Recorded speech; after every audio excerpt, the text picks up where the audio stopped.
Well, hello there. I didn't want anyone to think they're like we just died and left the line open. Local podcasters die on and somehow still release episodes. We're undead. We should have talked about that cold open beforehand and practiced our zombie noises a little more. A little more? Yeah, a lot more. How we doing, Denizens? This is the Beta Den, starring Lee Questel. Most enthusiastic Lee I've ever heard. You've heard the like song. Like a game show. You've heard the song Lee by Tenacious D, of course. Yeah. I know every that would word. Be very cool to have that as your name saying, Lee, Lee, Lee, Lee, Lee, Lee, Lee, Lee, Lee. We're talking fucking Lee. And me.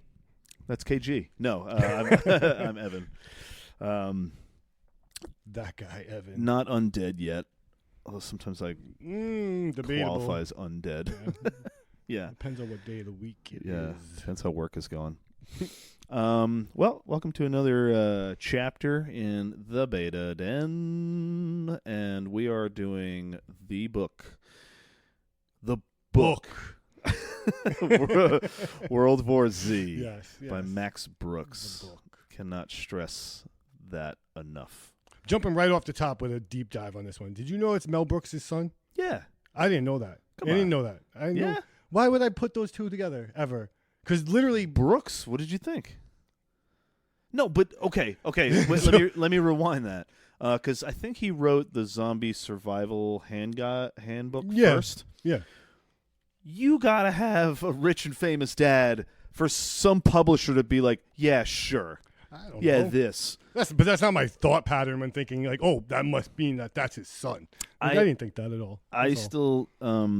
This is one of the things that I gotta credit to having a Jewish mom is Jewish Long Island mom is I'll still do the like, oh, I wonder if it's this person's son. No, I wonder if they know them. That never crosses my mind. Because my mom, no matter where we are on the planet, and that's not an exaggeration. Oh, do you know? As if everybody. And what's crazy is she hits a lot. Yeah. A lot of they're like, oh yeah, that's my third cousin from fucking whatever the fuck. Well, on Long and the Island. whole time we're like, don't say anything to them. Don't say anything to them. They're not going to know who you're talking about. Oh yeah, Holbrook on Long Island. Yeah. Oh yeah. Blah blah blah. How many people do you think just said yes? I'm from Plainview. Yeah. Just yeah, Tony. I know him. Get totally. This lady away from me. Yes, I did know that. I mean, side note. Al Brooks, I believe, one of the creators of The Simpsons, is also a. Like part of the family? What's the fucking main dude? Mel is I think one of Mel's sons as well. Oh really? See, yeah. No, I have no clue. I believe so. I have no Al Brooks. This is Max Brooks. Okay. I did know that. Yeah. Mm-hmm. Daryl Brooks. It's probably a Lamar Brooks somewhere. Yeah, I know. Thrown in there. That's what I'm saying. They don't click. Last names don't click unless it's like a super specific last name.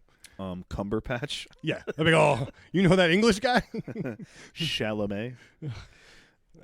My coworker today, Patrick, he said that if you didn't know who Timothy Chalamet was, like if you were, I don't know if this is like a meme that he saw, but if you just kind of, were born yesterday and someone told you like, hey, that's Timothy Chalamet.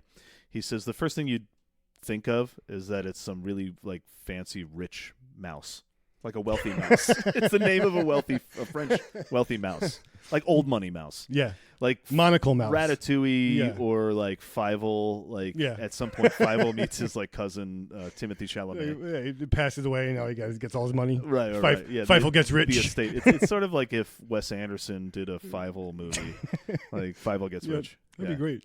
Fievel inherits the family jewels. Yeah, Timothy Chalamet. Actually, we were talking about Asbury Park came up, and I was telling them about our stay in Jupiter, New Jersey. I was talking about that not long ago too. Yeah, and we were taking some capsules of some things and whatever, but I was explaining to them that we got back to the motel that you didn't sleep. Nope. You didn't even undo the blanket. You brought a separate sleeping bag to wrap yourself in. No, I brought separate clothes. Clothes and a sleeping bag. No, I didn't bring a sleeping bag. Not a sleeping bag. No. Just separate clothes that you left there. Yeah. You were like, these are for... Yeah, like if you treated like a dog with parvo, you take your clothes off at the door and you just put them in the bag and they're done. Those scrubs are done right now. Yep. Jupiter is the, I'll say it, the shithole that's right outside Asbury Park, where you can get a $36 a night motel room. Yeah, and it wasn't because of I'm worried about germs. I was worried about bring home bed bugs. Bed bugs. You was were my main insane about the bed bugs. Yeah, I don't want bed bugs, not at all. You were out. You were out. There was a murder going on next door. Okay, so that's actually, you know what? Should we crack the beer and then can you remind me of that story? Sure. Can we do that? Yeah. Okay, because I guess we should get the beer thing going first. But I want to talk about that because I couldn't remember what the fuck. That's exactly. the closest I've personally been to a near-death experience. Oh, dude. Okay, no, then I need to hear this because again, I was out. So anyway, for anyone new, what we're talking about is we have a corner. I don't know why we started calling it corners because you have Lee's corner. I guess so, yeah. So this is the other corner. The other corner of the room. Even though there should be 4. Yeah. We only have 2 corners. We're in a triangle It's a room. lopsided. It's a triangle Yeah. room. There's a Trump wall. Anyway, we rate beers. We call it What Are We Drinking? What are we drinking? And today, we try to pick stuff that's on theme. Title. When we say theme, unless we do an episode on stouts or something like that, it's always going to be title. It's possible. And this is from New Trail Brewing out of Williamsport, Pennsylvania, which is like central PA. Williamsport is where they do the Little League Baseball Championship. Yep. Champs. So I'll tell you something else. I stayed right across the street at the Mark Twain Hotel over there. Across the street from New Trail? From the Little League World. From the stadium? Yeah. Nice. Me and Chrissy went there for our anniversary. It's a nice little town. Very cool. Well, so I've been there too. Yeah. It's 3.5 hours, middle of nowhere from here. Oh, wait. I think I might have been to this brewery then. Well, so the Baldbirds, our main production facility, is in Jersey Shore, Pennsylvania, which... why did they do that? Well, somebody why had is there enough money. Yeah, but first of all, I get having multiple Levitt towns. Okay. No. But there's no shore. Jersey, as in New Jersey. Shore, as in on the edge of the ocean. Landlocked. Pennsylvania, as in you're in the middle of it. I don't think there's water. I mean, maybe there might be a river. A river. You get the river. You get the Delaware and the Schuylkill. But I don't where that is specifically. Oh, I don't know. Even maybe, know how close it is. I have no idea. Yeah. But anyway, that's the next closest thing is Williamsport. So I've been there as well. There's also a Leesport. We stayed overnight. Yes. Yeah. There is a Leesport. I'm all over this one. With a fucking map. Anyway, New Trail's known primarily for their New England IPAs, but this is a pumpkin ale brewed with maple syrup, vanilla, and spices. Now, it was in the side fridge rack. Side because fridge. Pumpkin, we're obviously way out of season. There was no lights in the area. Just a light flickering from the fridge. But it just was too good of a name for this. It's called Zombies Are People Too. They are. Which is, it's debatable. I think that's in any zombie movie, show, work of art. It's always, are they still people? But anyway, New Trail is going to go in the camp that says zombies are people too. And this is a 5.7%. Again, I said a pumpkin ale. Brewed with maple syrup, vanilla, and pumpkin spices. So, yeah, they're known primarily for their New England's very hoppy stuff, flavorful. So let's see what this is. All right, so I'll start while you pour. Oh, yeah. So I guess give them the backstory, why we were there. Well, we were at a concert. We were going to see a band, Pine Grove. We've mentioned them before. It was just the two of us, so we were we didn't want to spend money on accommodations. Cheap. The whole thing was meant to be as cheap as possible. Yeah, and we're not with our family, so we weren't worried about safety necessarily. No. Yeah, our own. So first, can I lay out the scene when we get there? All right, we do this drive. We're having a great time, whatever, driving. We get to this hotel. First of all, we questioned if it was a hotel.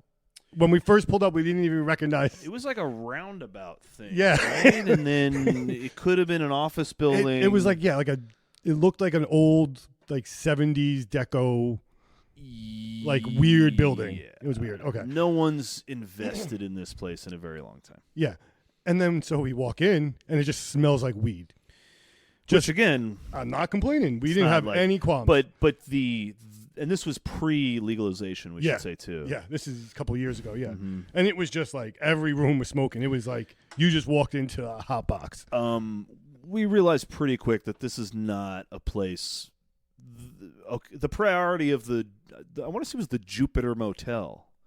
Was that the name of it? Maybe. I don't know. It was first of all, Jupiter, right? Which is just like, what is happening? I don't remember the name of the hotel. Yeah, I don't remember either. But it was one of those motels where you're like, oh, this is where you just party. You come here to party. Or just sell drugs or get a prostitute. There's like 3 things you do. Yeah. It's not one of those motels where you're like, I've been traveling, I got to stop off. Yeah, now you're not getting the good night's rest, and I'll tell you why. Yeah. So, we had hours to go to the concert. We Asbury Park is where the show was, and Asbury Park, it had a really nice downtown strip, right? I remember that being really nice. Yeah, it was fine down there. We walked around. Restaurants everywhere. We went to there was a little amphitheater, bar grill place. Or a little theater type thing. Yeah. Yeah, we were at some like sports bar type place, just cranking out beers until the show. Ate some shroom cappies, a bunch. I remember it was the kind of trip where the show started, and I got really excited. We were as far back as you can be, like against the folded up bleachers. There was chairs or whatever they were. Yeah, and we were already like feeling like older than most of the crowd. But the first song hits, and I was like, I'm gonna go to the front, and I start going, and immediately like having to ask one person to move, and the shroom. Yeah, there was like a group of one group of people. Yeah, and you made it to them. Dude, I'm not gonna go up front. I'm not gonna go up front. All right, so show. Great night, cool. Had a good time. You got like beers after. You made a new friend before we left. Oh, the merch person. That dude that you guys talked for like ever. Did that happen? Yeah. My bad. I turned into a again. You're there, so I don't have to do it. Yeah. I don't know why. We get back to the hotel. Christy does the same thing. I don't like people, though. Christy doesn't like people either. But I love socializing. But you would respond. That's the difference. I'll just stare at you dead. That's Lee in a social setting. This is my friend Lee. That's I pick and choose when I'm going to bring him out. It's like Michonne with her brothers on the fucking chains. Yeah. So we're back at the hotel, whatever. Obviously. It's late. Yeah, obviously we went to a bar afterwards.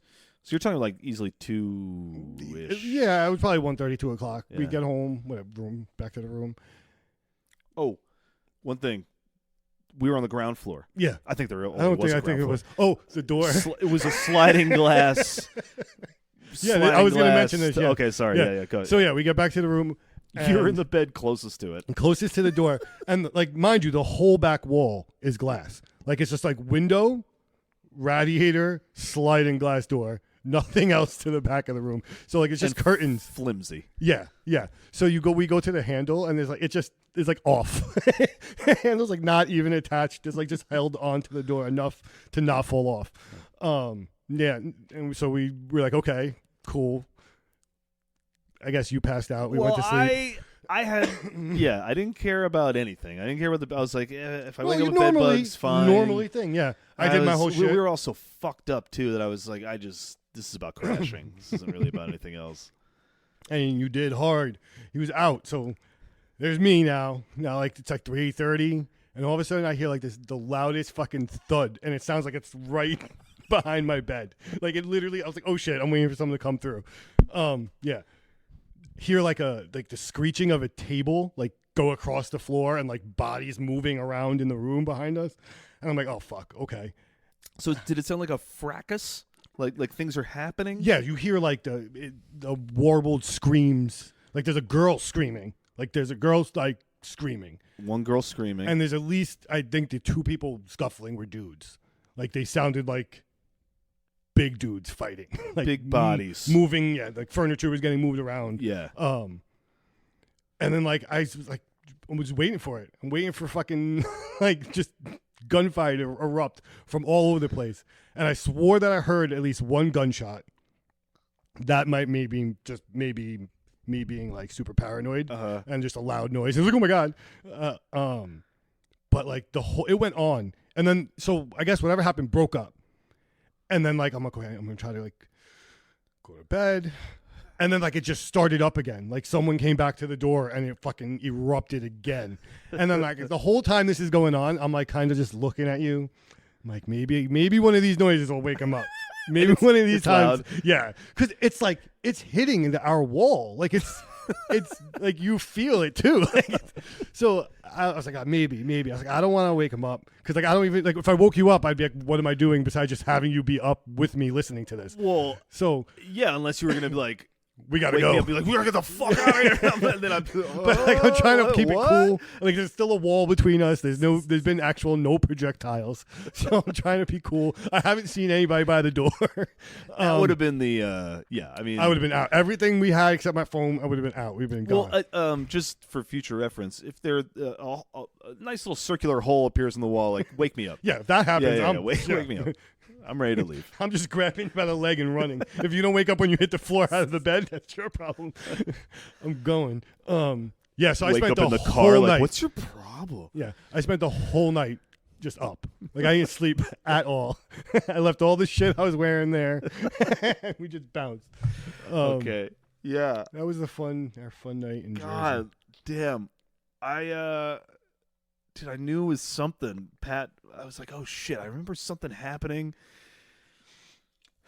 But also, I wasn't sure because I was chalking it up to, I was like, but Lee was just in a way the whole time about like being freaked out by the room. I do remember when we first got there pre-show, we did see somebody, we were talking about, you were like, is this whole wall a glass door? And then we saw somebody like lurking by. Yeah. Well, some dude just sort of is like, but at the same time, like I didn't really have anything else. Anything we were going to have, like we were taking with us. Like I wasn't leaving anything in the room. Yeah, sure. So I was like, whatever. Daylight, daytime.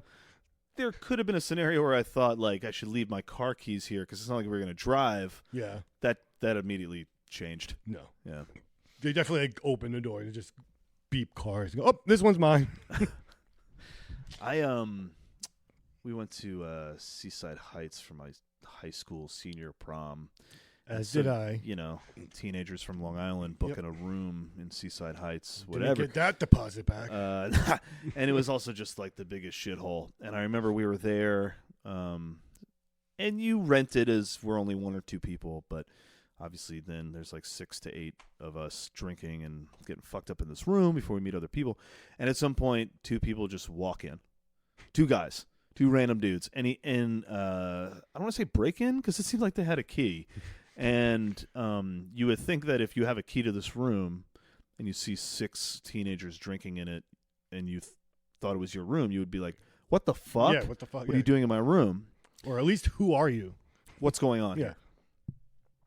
We all look up because we're dumbfounded. And we're kids getting fucked up, so we don't think to be like, what are you doing? Deer in the headlights Right? shit. Yeah, exactly. Who's going to make the first move? And he just immediately starts, or the one out of the 2 guys, the other guy is silent and suspicious and creepy in the back, and the other guy's like, oh, what's up, guys? How's it going? Yeah, you want to party? And it's like, okay, so clearly It's the wet bandits. Right. Yeah. Or it's basically the owner of this motel, his buddy. He calls his friend. And he's like, "Yo, 2 kids are renting this fucking room. Like, you can go steal whatever you want. Yeah, wait half an hour. I'm sure they'll be on the thing and go rob them."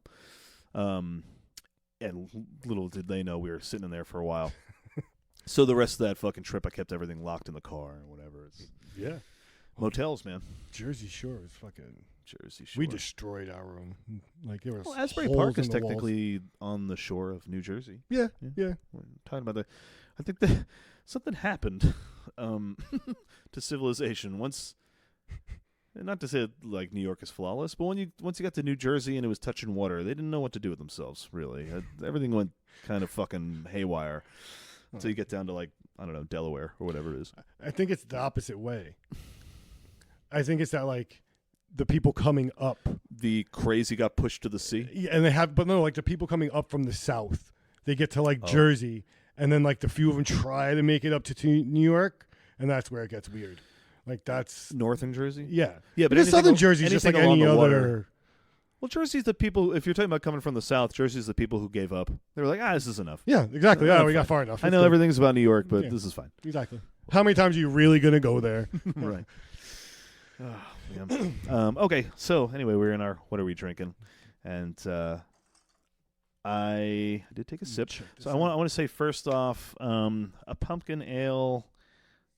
I like this color on it. You know, it's got a nice amber to it. I want to say that a pumpkin ale should look like pumpkin beer. You know, it should look like the color pumpkin. I would agree with that. Yeah, You know, and not artificial orange pumpkin, but this like really light like pumpkin pie, pumpkin. brownish orange. Yeah. Yeah, totally. And let me take another sip.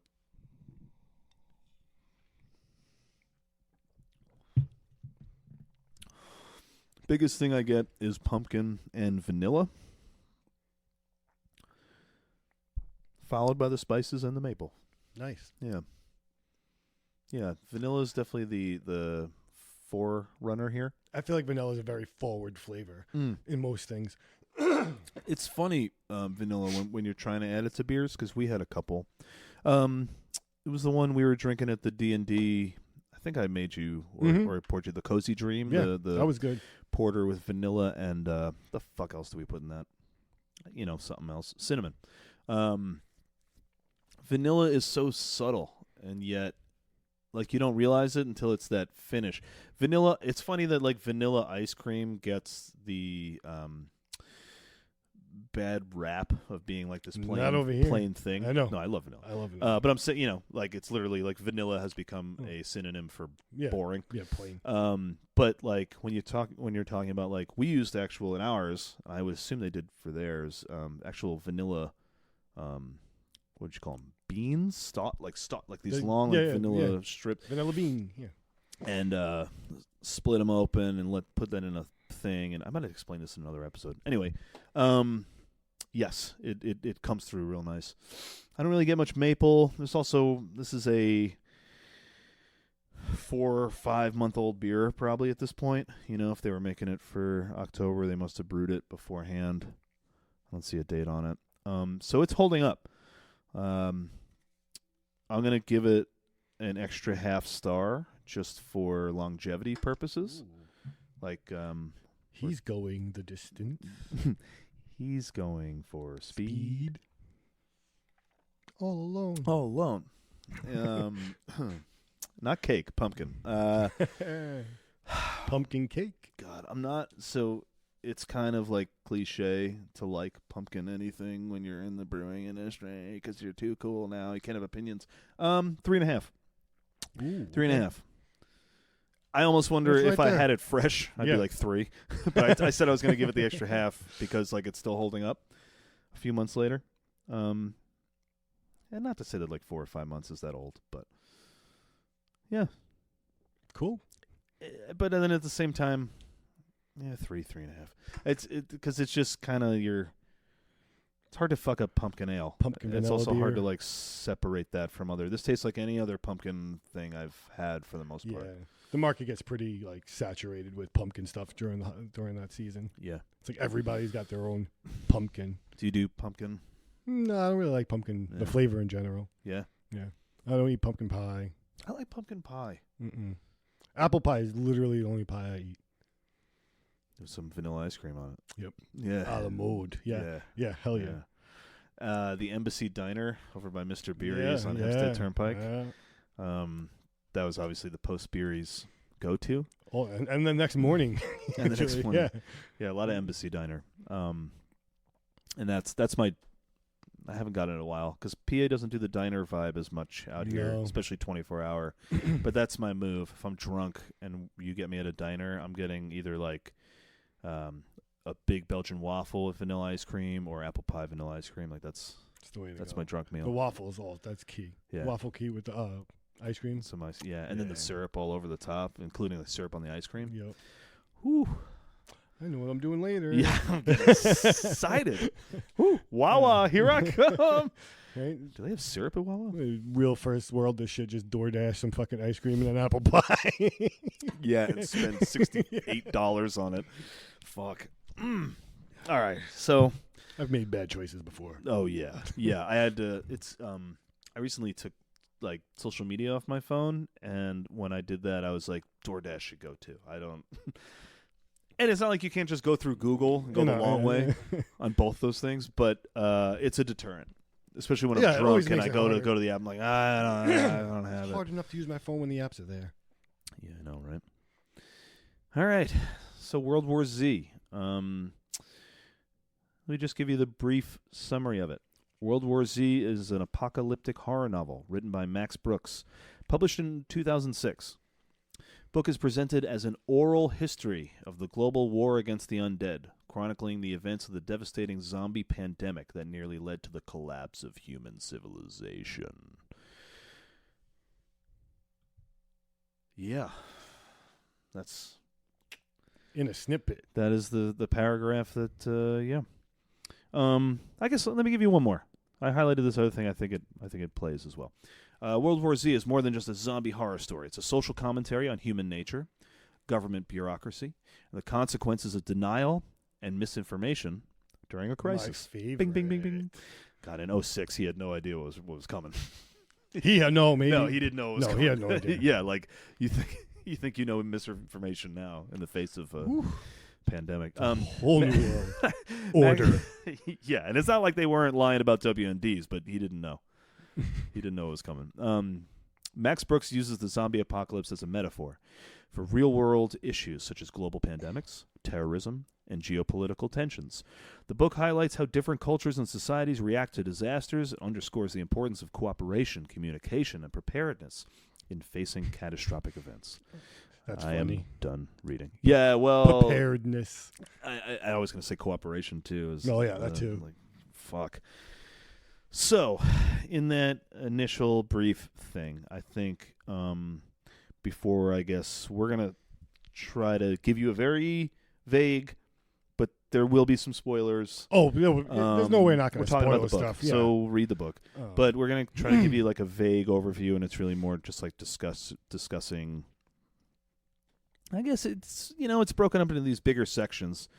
There's major sections that then have chapters within each. 8 parts, yeah. And Yeah. then they're broken up into... And each part is nice and, like, in its own compartment. So, like, as we go through it, you'll kind of see that they kind of, like, do the initial reaction, then their response, then, like, and they kind of... He goes through the thing. Yeah, and it's written... What makes it unique is that it's actually... Now that I'm thinking about it, parallels a lot of there's a lot of Game of Thrones crossover, and I'll explain that what I mean in a second. But not about zombies, although there are technically zombies. But he writes it as an they said an oral history. It's written as if it's historical nonfiction. You are reading this from the point of view of a guy who was tasked by what I believe to be whatever's left or called the UN. Yeah, it's the UN. He's just and he's anonymous. You don't know his name. He's the interviewer. Yep. And he was tasked with doing a government, report, let's say, on World War Z. Meaning it's like investigative journalism. Yeah, like any bureaucratic thing. My dad used to work for different branches of the government, and it was like, anything that happens, or you see in any movie, it's like the cops have to type up a fucking report of what happened. And he says in his introduction that his report was rejected because it was too emotional. So he decided to publish it as a book because he wanted to highlight the human element, right? And so that's one correlation, something that George R.R. Martin did. He just instead of finishing the series, he decided to start working on what is now House of the Dragon, which is based off of, I think it's called Fire and Blood or Blood and Fire. He decided to do an oral history of the Targaryens written from the point of view of Maesters, however you fucking say it. Maesters. The Maesters. So that as well is written as if, the way it's written is as if you're reading something that really happened. And that is a huge strength for me with this book right off the bat, is that I found multiple times I was lost in it, as if like I had to remind myself periodically that this is fiction, that it's not real. Have you ever? I know you're kind of like chilling with the audiobook right now. I read the real thing though. I have a Kindle. Okay. I mean, still not really real, but real. yeah. No, it still counts. And then I started listening because they're all real. I started because of the cast. You were like, saying that it was like I saw because I don't know how I think I was looking at stuff, and like I think it was a YouTube video, and the guy was talking about the cast. And I was like, really? So I went. I got it stacked. It's deep. Mark Hamill. There's a lot of people. Henry Rollins. Yeah, check it out. Scorsese. Yeah, there's a lot of people. Simon Pegg. Yeah, Simon Pegg was great. Oh, and of course you're going to get Simon Pegg. I wonder if he had already come off of Shaun of the Dead. I would assume, because he wasn't really famous internationally until after that. Yeah. Right? Yeah. Who better to do a zombie I'm sure thing especially the audiobook probably wasn't done until audiobook. later, yeah. Although, if the book was written in 2006, I don't know. I don't remember when Shaun of the Dead was made. I think that they did probably have a regular version with one person reading it. Yeah. And then when it was a movie and then it was a game. Right. And they were like, oh, we're going to make money off the book again. There's 2 games. World War Z? Yeah. Huh.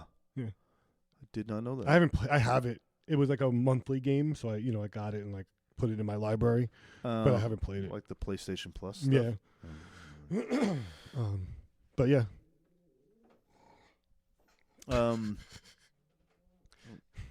Dog's getting upset. No, Christy came downstairs. Oh. That makes the dog upset? Yeah. No, she probably didn't know who it was. Oh. Oh, okay. Anyway, what was I saying? It's the written as if it's like historical nonfiction. And number 2, what I like is that each chapter is from an individual's point of view. So each chapter is not only it's him interviewing somebody, but he really does a good job of removing himself. He's a good interviewer. Right. Yeah. Right. So, and if you've read any of the Game of Thrones books, it's every chapter is a different character, as you're their inner monologue, right? Whereas this is an inner monologue, but it's it may as well be you're just going through each person's account, firsthand account. So what's cool is that you were saying that it's different. Sections, parts that are then subdivided. So you have certain recurring characters. Yep. There are some people that'll come back for later on because it's broken up as far as chronologically, I'd say. Yeah, but it's like I was saying, so it's the parts. There's warning, then there's blame, right, and then there's the Great Panic. So within those separate things, he talks to different people about that part of the World War Z aftermath. Right. And those things also sort of correlate with a chronologic, like a linear timeline. It's not like he's jumping around. You are getting sort of from the beginning of everything to well, that's why you get everyone at different times. He kind of right. goes back and forth and he'll relate what they did or whatever. Yeah, and then being that it's the United Nations, it's this is global. And man, he does a good fucking job of really tapping into, and I got to imagine a ton of research went into this book, because it's very easy, I think, and a lot of zombie stuff gets very westernized or Americanized, at least modern day. It's very easy to forget just how different, every culture is, and every government system is, and every, religious system is. And their values. And how the same thing, and it's funny, because we saw a very minute version of this with coronavirus, COVID and all that shit, of how every society, and even within societies, there's going to be division as far as what to the do. Correct response is. Right. Yeah. Right. And it's just it's so easy to write this book off as just another fucking stupid zombie thing. Mm-hmm. And I feel like it's so much more than that. He transcends, just the zombie genre in my in my opinion. I think that's the only reason why it's readable. Well, how so? What do you mean? Because it's not just a zombie book. Like, I've tried to read zombie books before. Yeah. The suspense of a zombie is really hard to read over 4 pages. Yeah. So, like, Yeah. the fact that it's a commentary on, like you were saying, like the responses of whole civilizations and whole countries and what their values are in response. The movie tried to do runners. That's how the movie tried to make up for it. They're like, but in this movie, they run really, really fast. And they have like gecko grip. Right, when you're talking about which we'll talk about that one later. But I know exactly which part you're talking about. Just really, how is that even physically? No matter what, mass wins, right? Like, yeah, and they're supposed to be undead. Like, and that's another thing too, though. Being that he had already written the zombie survival guide or handbook, I forget what it's called exactly. Zombie survival guide. I think it's survival guide handbook. I don't know, whatever it is. That zombie handbook. That one was tough to read. That was the book before this one. Yeah, I didn't read that. I would not actually recommend it, only because it's very dry. It literally reads like an instruction manual. It reads as if you opened up a fucking, you're trying to like put together your IKEA table, and it's like really like that. And but he does go into some really like very, very detailed. He is a purist. Was like a learning lesson for him. As like, that's good, but he's like, I want to still write about zombies, and he's trying not to write about just zombies. Yeah. So he tried to write it from like this is what you should do to prepare. It was, I believe, successful. Yeah, it was. But I wonder if it was like you look, but like even successful from that, without like, did people then read World War Z? I don't know, but yeah, they go back. he's not the guy who's just trying to make tricks to make the zombies more like threatening. It was very much, and you're right, because that book had no human element to it. There's no characters. There's the handbook, but there's also no like. You're not like following a guy by himself and like, this time he got stabbed in the gut with a piece of metal. Yeah. So now what's going to happen when the zombies see him? Like, it was none of that. There's a few accounts of people telling some stuff. Cool zombie stories. But I think that's the perfect amount of it. Yeah. And because you're like, okay, he's talking to this person, and like there's a reason why he's talking to it. There's like a contrast to the other people he's talked to. And like you're learning it's like listening to like a 60 Minutes. Like you're learning at the same time as like kind of being entertained. Yeah, the story is sort of unfolding. It's the kind of thing where you only know as much as like the interviewer at this point. You're not this omnipresent third party thing that's whatever. And also, I think I read that there's like over 40 protagonists. Like there's over 40 characters. I could see it runs together. Like I gotta like there's really only a few think. repeats. Yeah. But there's discussion of whether or not that works for or against him or the book, and I think it completely works for it because you lose any sense of a main hero. Everyone becomes very regular person, and it becomes very intimate. But I think it makes it rereadable too, because like I said, like for me especially, like rereading it again, it's almost like, oh, okay, yeah, like you remember parts and bits of it, but then like when you read it again, you're like, oh, okay, yeah, like it comes back together, and you're like, this is why. Right. This book is more than just zombies. Because after you all that time, check in with different people each time you read it. Yeah. Pay more attention. Well, you're also like what stood out for me was that I read that years and years and years ago. Yeah. And then post pandemic, you get to read it and kind of think back, like you were saying, at how the different countries, like and you kind of like can take stock and be like, well, that actually kind of did happen. Yeah. And like it didn't work. Or it did work. Yeah. It was interesting to go like after the pandemic to read this. I don't know. I feel like I've read it since COVID. I don't know. Yeah, I cheated. I mean, Kindle. It's just with me all the time, so Yeah, it I was mean, easy just to. Still reading. But yeah, Yeah, again, it really just made it really breaks through. It's not like you're like, and then the hero did this and the hero did that. it also No, keeps it's it moving. regular fucking people who were like, in the midst caught of in the it, middle of this yeah. fucking thing, right? And So it's interesting because there's the ages of the people vary, and the age, responsibilities, race, religion, their job titles, their status. so you get a very full perspective eventually of what actually happened globally instead of like in like one guy's house Right. or like one town or a city even.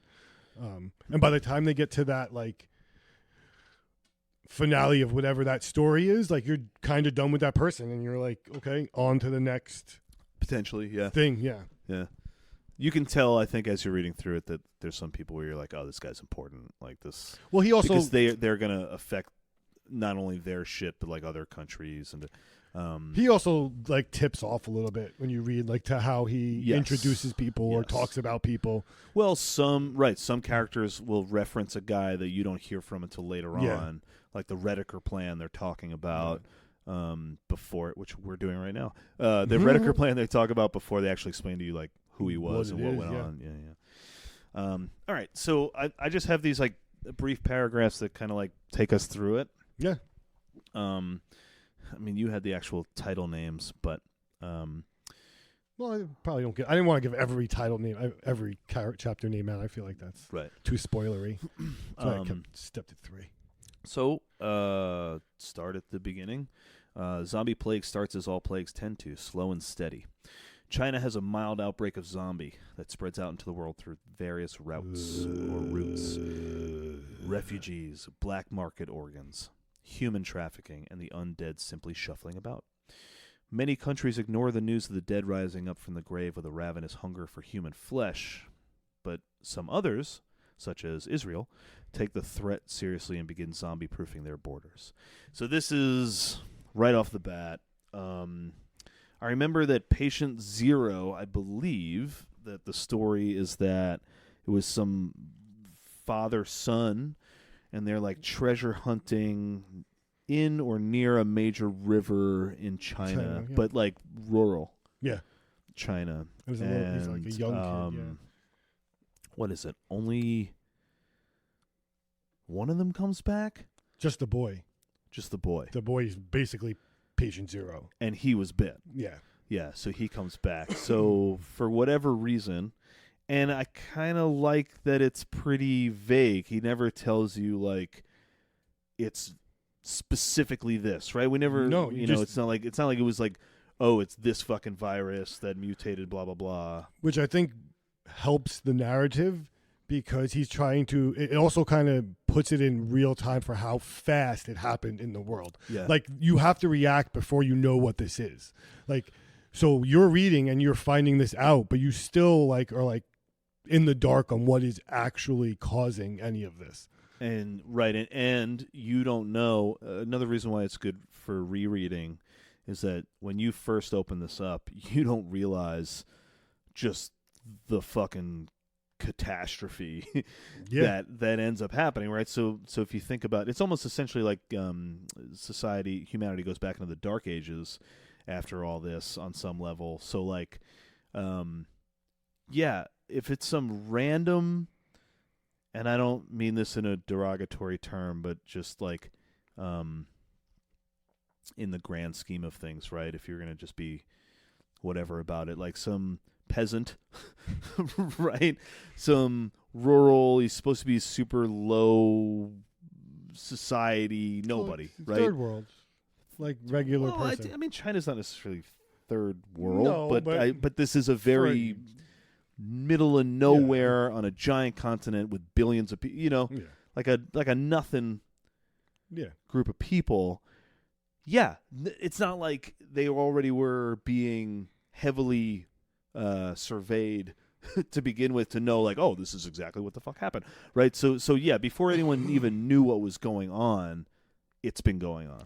But it goes from like you were saying, like that kind of place, and then into the densest population in the world. I mean, China is, and it's God, dude. Talks it's about so the airlines, funny how because the airlines are like the perfect fucking. Well, I didn't realize it, and I probably should have. But how are we not talking about COVID during this whole thing, right?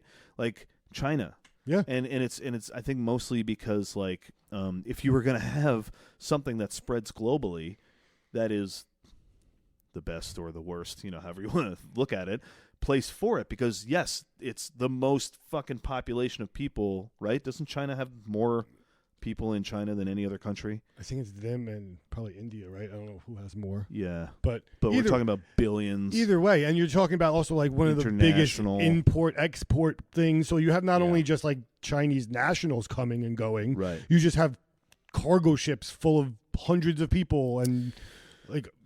Yeah, and it's also the river, which means that how is this thing transmitted, right? Are people drinking water out of this thing and getting infected, right? Who knows? Well, and then you also forget, like, we set up the imaginary border of, like, it's China, but it's connected to everything else. India, Siberia, like, it's all, like, it's like one landmass, just with people all over it. All the fuck over it, yeah. And I like to, I remember there was a piece because one of the things they said is one of the travel routes is black market organs, that, and I forget where specifically, but like the global like hotbed for getting like black market kidneys and shit like that is in this, like, I forget specifically where they said it wasn't China. Maybe Thailand. I forget. What it's There's supposed a lot of what places. it's supposed to be in the book, but like it's so fucking genius and hilarious of a fucking way to spread disease, that you are some rich guy, right? Because that's the thing, is like you're some rich dude who didn't want to go through the proper channels. You paid for some poor person to get offed, and you take their kidney, and now you're a fucking zombie in Beverly Hills, right? Because of that. It's crazy. Refugees, obviously, human trafficking. So he's already starting to take shots at, a lot of the darker parts of humanity. Anything else is opening your eyes to the fact that, like, even though you're not thinking about, like, the things and the people that cross the border all the time, unregulated, like, it's happening under the fucking no matter radar. what. Like, it's always happening. That's yeah. I think whether it's like you said, but even just like refugees or like drug trade or cartels, and like there's just always people moving around the globe besides the like American Airlines and like Royal Caribbean. Right. Like there's more the stuff we don't know about than the stuff that we know about. And again, this was written almost 20 years ago, so you did not have the surveillance Big Brother capabilities that you have today. People were not walking around with a GPS locator called iPhone in their fucking pocket. So yeah, again, a lot of things fall by the wayside. Have you ever seen the movie Contagion? Yes. That's everyone said during COVID. Yeah, brilliant fucking film, and it just shows you exactly, like, with international air travel, just how susceptible.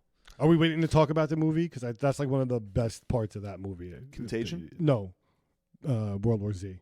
No, I mean, if you at any time the plane scene, I think, is one of the best scenes in that movie. Like, there's a lot of that movie that I'm like, that frustrates me. But you got to remind me. I did see it. I know I saw it in theaters, and I might have watched it one other time. And just as a, if the book didn't exist, let's just say the book was never written, that movie would be a good zombie movie. Yeah. The problem, I think the worst thing they could have done is call it World War Z. Well, that, and I think that it's too many people. Like, everyone that you meet in the beginning survives. Also, what they did was made Brad Pitt the interviewer, but in real time. It's that he's going around the world, like in the book, whereas you are reading of like how things unfolded. In the movie, they're just like, and then Brad Pitt's here, and then Brad Pitt's there. Yeah, so and but actually that's how negates exactly what I said. Of like, instead of making it about the people, it's about this hero, Brad Pitt. Yeah, and that's where it falls short because, I'm not going to go through the whole movie, but we'll talk about the plane scene. Okay. So yes. So he has to get extracted or whatever. Like, shit falls apart, and he ends up on a tarmac with like a regular plane. This is It's like midway. midway. Okay. Yeah. And like shit's already hit the fan in most places. Like he's already had like fucking phone books on his arms and shit. Like, Okay. He's in it. Yeah. And it's after Israel. Okay, which we'll get to. Yeah. Yeah. And they're up in the air and everyone supposedly is okay. And then somehow On the plane. Yeah. And like everyone's chilling, they're happy, they're, hundreds of thousands of feet in the sky, no one's fucking infected, they're taking a breath, people are sleeping, and then like somehow, I won't spoil how, they find out the virus is on the plane. I totally forget. And Brad Pitt's in like the business section, Mm-hmm. and like everyone else is in the back. Yeah. And he it's the middle of the night, and he like realizes something's going on. So it's crazy. It builds suspense because one whole cabin turns, and they're just like in that confined space going after each other. Right. So like he tells everyone to be quiet, and they're sitting on that one side, and they're stacking up the luggage. I think that was the most suspense. Like that had me in like zombie movie suspense. That part. I got another part for you. So that's what I mean. If you didn't try to attach it to this, it'd be so good on its own. No, because There's that's no plane scene in the book. No, not like that. Right. No.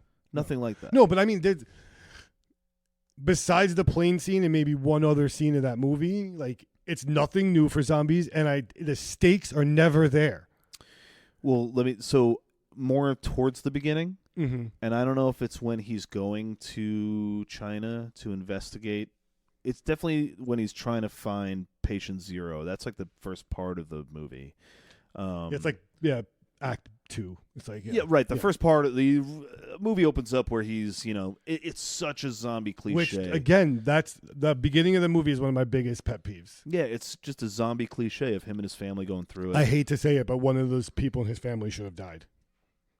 Right. There's 4 Right. people in your family, Yeah. and like, come on, like, And it's a movie. I'm not hoping this happens in real life. I'm just saying, like, if you're gonna write a movie, like, kill that kid. but give me like emotional stakes. Like everyone's okay at the end. Yeah. I hate that. No, the movie was flawed in a lot of different ways. But again, if you would have just because like none of that shit has anything to do with the book at all. But No, except that there's a interviewer.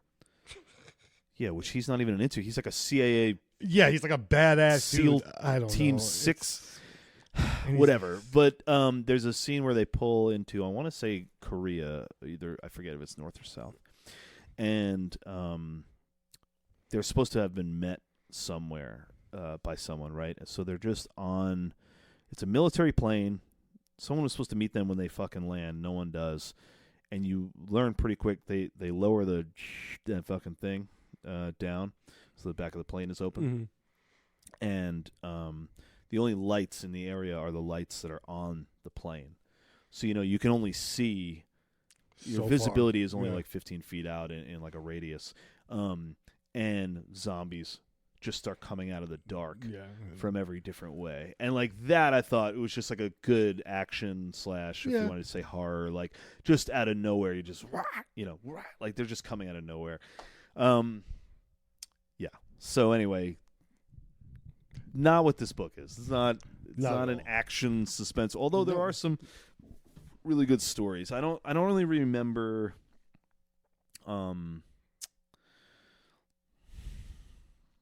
much. You're not going to get firsthand zombie accounts yet. Mostly what he starts doing is setting the stage for how everybody's going to react. And just like reality, you had plenty of people who were like, what is this fucking nonsense?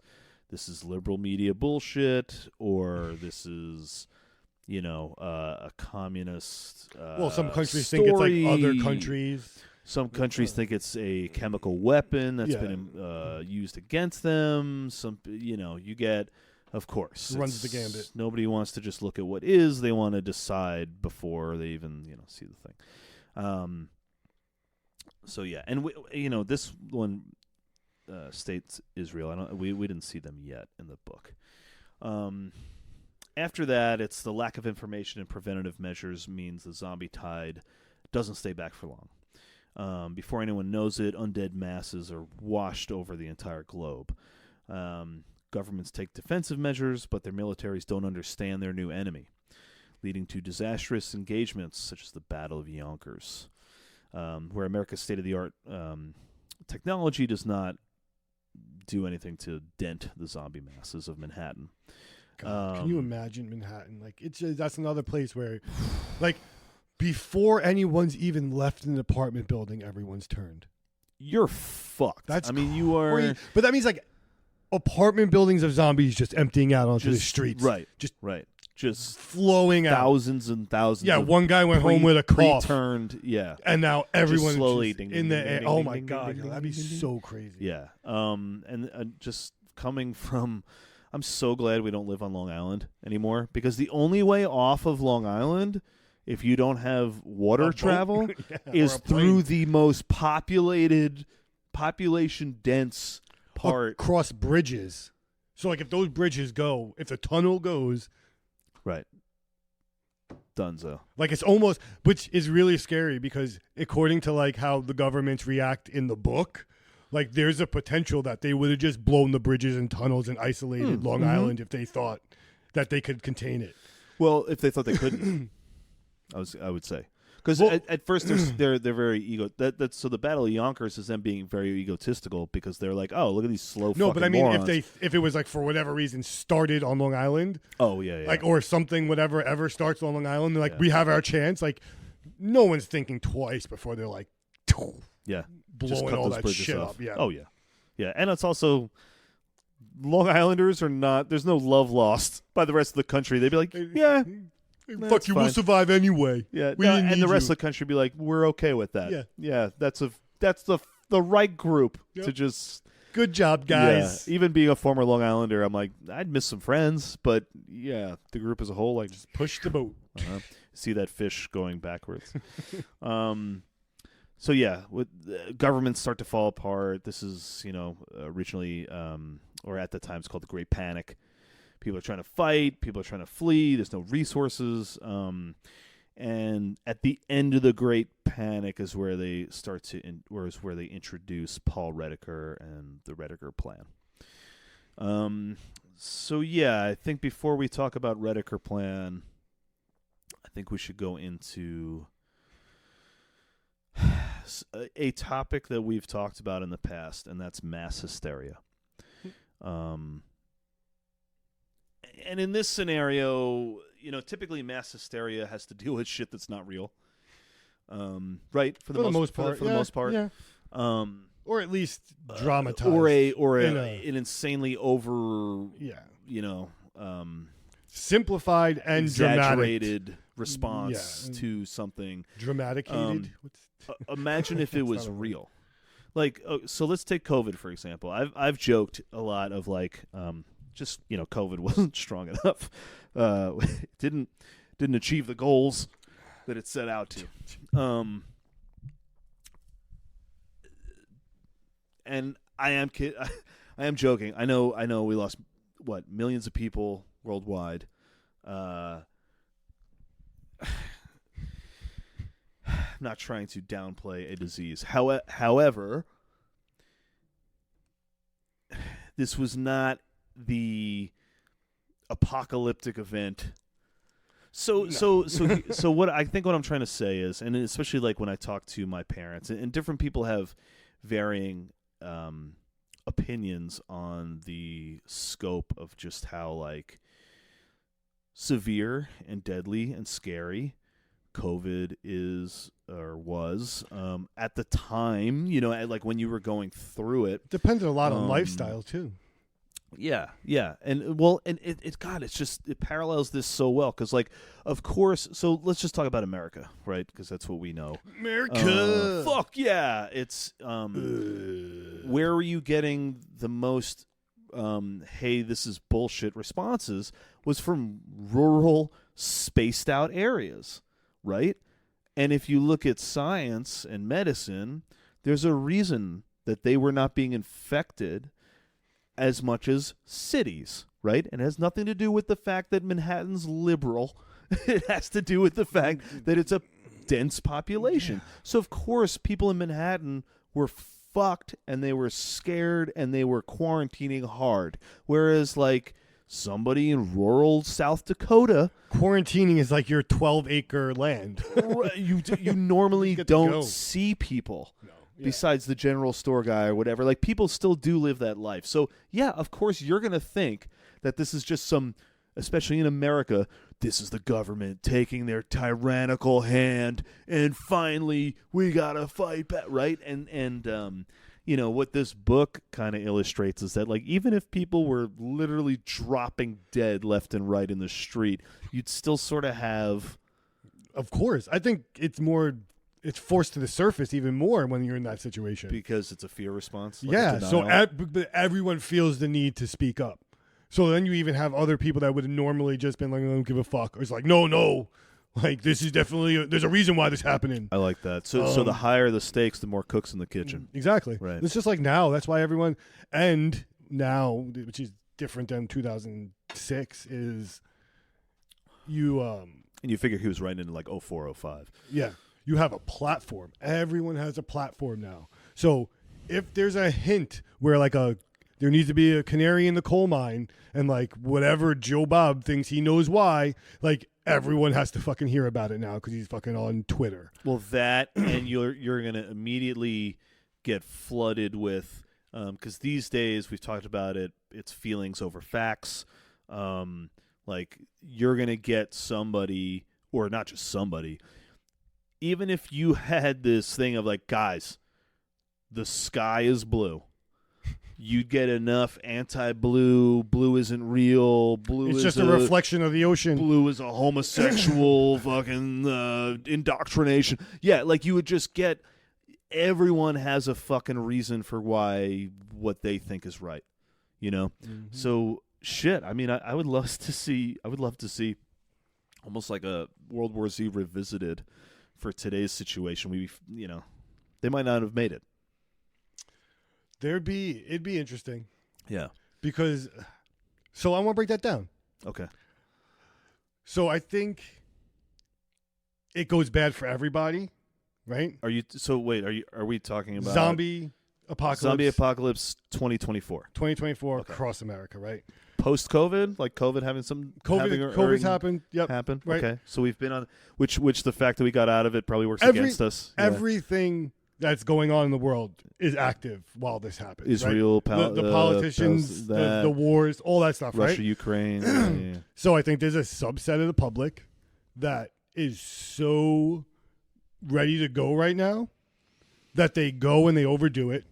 And then they're instantly like... When you say ready to go, you mean that there's a lot of people who are just waiting for the final excuse to waiting for a reason to empty their whether arsenal. It's the race war or whether it's World War III or there's a solar flare. Like they're just like, the ultra aggressive preppers. Yeah. Right? Those people are like, let's go. I got an axe. They're going to be out there. They've been waiting for any fucking reason. Demolished. Yeah. Demolished, right? Which feeds the horde. God, what was it? Game of Thrones? I think it's where Jon Snow is trying to say to everybody, he's like, guys, the more people who die, the bigger their fucking army gets. It's not as simple as yeah. So then you got those guys, right? But then at the same time, like we were just talking about, you get the city population who after COVID's idea is we have to lock ourselves inside with our loved ones before we get this, right? Right. So full on quarantine shit, right? But assuming that like that's impossible because even like we know COVID, like you already were out, like you probably came in contact with something already. Nobody lives in a vacuum. Exactly. So you're talking about whole apartment building. Although I was not an anti-masker. But I will tell you that I was very aware that when my mask was on, it did not mean that you're invincible. And 6 feet is a suggestion. Right. So like, I've seen people vape. Like 10 exactly, feet. But someone was a waiter in that apartment building. Someone's a physician. Someone comes in contact with the public way more than maybe like the librarian. Right. So they're now locked in their apartment, right? So they're safe. but only for a matter of time. Someone has to open the door sometime, right? Yeah. So again, I think like almost a whole apartment building can turn before the doors are even open to the streets, Sure. right? That's just happening block after block after block, Right. right? So then you have the like quiet preppers, we'll call them. The people who like decide like it's underground. It's like, Where would you classify yourself? I'm a quiet prepper. Okay. I thought so. That's why I stopped you there. Right? But we're also foolhardy. Like we are also quiet preppers. So there's a part of us that's like, we're doing it right. Right? So you get overconfident. Now you have to scavenge for supplies. The first fucker that opens one of those apartment buildings looking for supplies, done. Yeah. Like done. So now you get that whole population doing that over and over and over in different places. I feel like though any quiet prepper worth their salt would know to stay out of urban areas. But you're also there's quiet preppers in urban areas. This is what I'm talking about. There's quiet preppers in more urban areas. Okay. Or like more dense suburban areas where like yeah. you can't bury a bunker like we were talking about earlier. Right. Like you can't like hold more than a couple months of supplies, right? Right. So like, and then panic unless sets you in. happen to own a Walmart, like exactly. You know what I'm can't saying? Load Like you that can't shit. exactly. Yeah. So yeah, you're eventually going to be forced to have to go out, and like if you're in a city, like the supermarkets are probably gone because that first fucking day everyone went after toilet paper. Raided. So your idea is going to be like, I'm going to sneak into apartment buildings. And then like boom, so that subset's gone. And I just think it's different than like. I think the government would also have less control in these situations, especially after COVID. Because again, I think now. What I'm suggesting is that all these groups now think they know how to do it, right? Everyone that came out of COVID alive thinks they did something right. Well. Okay. You're vaccinated. Okay. You think you did it right. Right. Sorry. Like, yes. You know what I'm saying? There are still plenty of people who I think are suffering PTSD, and are terrified. You still see people out there with masks. Yeah. No. Full on, like, just terrified of. I'm just saying, but like. But they again, think that's what kept them safe, right, so they're right, repeating right. it. Yeah, so everyone thinks they got their idea. So you were all kind of lulled into this, like, we just got to do it one more time. Right. We'll just survive. And then when it goes really bad, I think also now we're so divided that like the compassion's gone. So like it's more, it'll be even more dog eat dog. Yeah. Like there'll be like the quiet preppers being like, I'm just gonna wait my neighbor out instead of helping them. I'm gonna wait them out. When I see no more movement, that's when I go next door. Like, well, because I'm not going over there. No. I'm pointing in a direction, and you know what I'm pointing to. I'm not saving no fucking lives over there. That's me. So, The Last of Us, right? Whether it's series or the video game, the first one, obviously. I think it's Last of Us. When they're in the beginning, I believe it's the beginning, when they're first trying to get away, and there's like some people on the side of the road, and it's Joel's brother driving, and he's got his daughter in the back seat, and they're like, oh God, there's people over there, we got to help them, and I forget, like they might have had a baby even, and Joel is like, fucking go. Yeah. Bye. That's me 100%. I consider myself a bleeding heart, as far as like, I've picked up people on the side of the road to help them out. I don't consider myself a fucking cold or callous, but I do have that switch that as soon as there's the them or me vibe, me, man. Yeah. I'm sorry. I'm not going out and like picking up like hitchhikers or like stragglers walking down the street. If I'm in my house, I'm not making myself known. Yeah. But like I'm definitely teaming up with the guy that like I'm behind the fucking, convenience store counter with, hiding from a zombie, even if he's like, I'm not going to push him in front of the zombie. I also realize the importance of strength in numbers, but that's got to be the right number. But that's what I'm saying. I'm not seeking it out. It's got to be the right numbers. I'm keeping it small. But yeah, I would. we'll talk a little I bit would hope about that we specific plans. we could link up if this happens, when this happens. Yeah, the only thing I'd add to that, I think you're completely right. I think that half the world is under the impression, because we got through it, that it was a hoax, COVID. And the other half of the world is just so, and this is right or left, the other half of the world is just so, like, still scarred by it. I think that's why you've seen more hatred, more division, more war, seemingly immediately following COVID than immediately preceding it, because I think a lot of people don't even realize it, that they're in a very, like, they're still in this, like, kind of survival mode. I think titling this section "The Great Panic" is just the perfect. I think that's what it's going to be called when shit happens. Like, yeah, that's exactly what they're going to call it. I think they might actually. There's an argument that, like, in 500 years, that what we are going through right now might be called the Great Panic.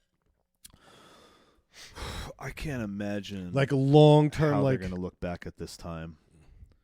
I can't. I think that all the time. You know what blows my and mind? That's what I like about the book too, is that you are getting, like, again, it's written as historical nonfiction. So you know how we can look back at the Civil War, be like, yeah, you dopes. Well, at least most of us. Jesus Christ. the War of Northern Aggression. God. I was even going to say World War II, but now it's like, who knows who's flying a fucking flag. But anyway, it's you look back at certain times in history, and it's so easy to be like, you dummies, you know? I think so. I have a specific moment where, like, I remember, like, all the time when we were kids, I didn't pay attention to social studies. I looked through the fucking pictures in the book. I like social studies. Let's see. I mean, I did pay attention. I was a social but, studies like, guy. in the book, I would, like, look at, like, the war pictures and, like, look at all, like, that's what I would skim the book for first. Yeah. There's gonna be a fucking picture of people storming the fucking Capitol with, like, you know, like, their little warm gloves on, their earmuffs, and their fucking red hats. Like it's going to look so ridiculous. People waving flags that say "Blue Lives Matter" as they beat cops to death. But so picture it. You're child 34, right? You're flipping through your hologram, right? You see all these pictures of, like, brave revolts. You see, like, the French Revolution. You see like Napoleon and all these, like, violent pictures. And then you see a bunch of fuckers with, like, pushing police officers with barricades. Well, I will say that there were tense moments in that shit that were real. I'm not underplaying, there were, like, the people that were in that there had to be fired off and whatever. But as far as revolutions because they were duped. go, yeah. like, it was, you like, were tricked by a fat idiot. It's a concert out of control. Yeah. Like yeah, totally. No, it's not even a concert out of control. It's when they're running out of Tickle Me Elmos and they fucking trample the Walmart employees to death. Everyone's on their own agenda. Yeah. That's what what I mean. happened. Like all the other revolts, you Donald think about it, Tickle Me Elmo. it was Trump. a cohesive thing. Even when they were, like, going to get the witches, like, going to get the witches, everyone's on the same fucking page. Salem, yeah. Like, yeah. do you know what I'm saying? Like, they're like, gotta kill this witch. yeah, even if it was pitchfordks and fucking fire, You like, know, she can swim. She's a fucking witch. like, what more do you need? no, but now we got, like, they're hitting us with mace. Like, you got, How could they? like, I'm only smashing windows at the capital of the country. God. It's our house. It's our house. God. There's also, like, a visitor's entrance. They could have just So dumb. yeah. So We- fucking dumb. Okay. Yeah. I'm done. Yeah. Sorry. If you support, It's just hard not January to 6th, like you're a fucking moron. get onto current events. No. So hang on. I think that plays into the fact that, and I say this a lot. We are the most comfortable. And don't get me wrong. I know that there's economic hardship, and I know that people struggle. That's not what I'm saying. But if you look at society, or rather humanity as a whole, right? Let's take the last 50 years, even. This section of humanity, of human living, is the most comfortable it's ever fucking been, right? You did not have air conditioning and 600 channels and... Debatable. Oh, Jesus Christ. Okay. I'm not. I just had to say it. Oh, you piece of shit. For all intents and purposes. All right. So, in the currently... In this timeline. I'll give you the timeline. Fine. Fuck. Yes. In this timeline, in the current, since whatever the last cover-up ice age of previous technologies. The younger Dryas. Fuck, man. Fine. So, let's say in the last few thousand years, okay? Even what I'm trying to say I know is what that you're trying. I wasn't trying to throw you this off. 100 years ago, the average person would be more capable of surviving on their own. Even 100 years ago, 1920. I'll give you 50 years ago, for sure. Yeah, but even I'm saying and 100 years is not a long time, especially in the grand scheme of things. Even on just this one fucking accepted timeline, it's still, but most of the population in 1920 was way more self-sustaining, right? We are so fucking reliant, and even more now than 2005, I want to say. We're so reliant on the global economy. We're so reliant on this consumer, since COVID, the non-contact, which means that just more shit is just done for you, right? We're so COVID actually made us more susceptible or weak to the next time, right? Because we were gotta not do anything ever anymore. Yeah, on the same side, the subset we didn't talk about is that ultra comfortable. So they all go into their big ass bunkers. Oh, I mean the billionaires are gonna billionaire. They're gonna, but they have no help. They don't know how to do anything.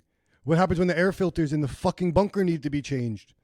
And the power goes out where you need to change. They've never fucking done it. I would assume. So they're surviving for no reason. You know what? They probably currently have sterile populations of Hispanic people in their bunkers already. That's where all the kids are going at the border. Right. That's why. They get them young. You're going to live down here now. Right.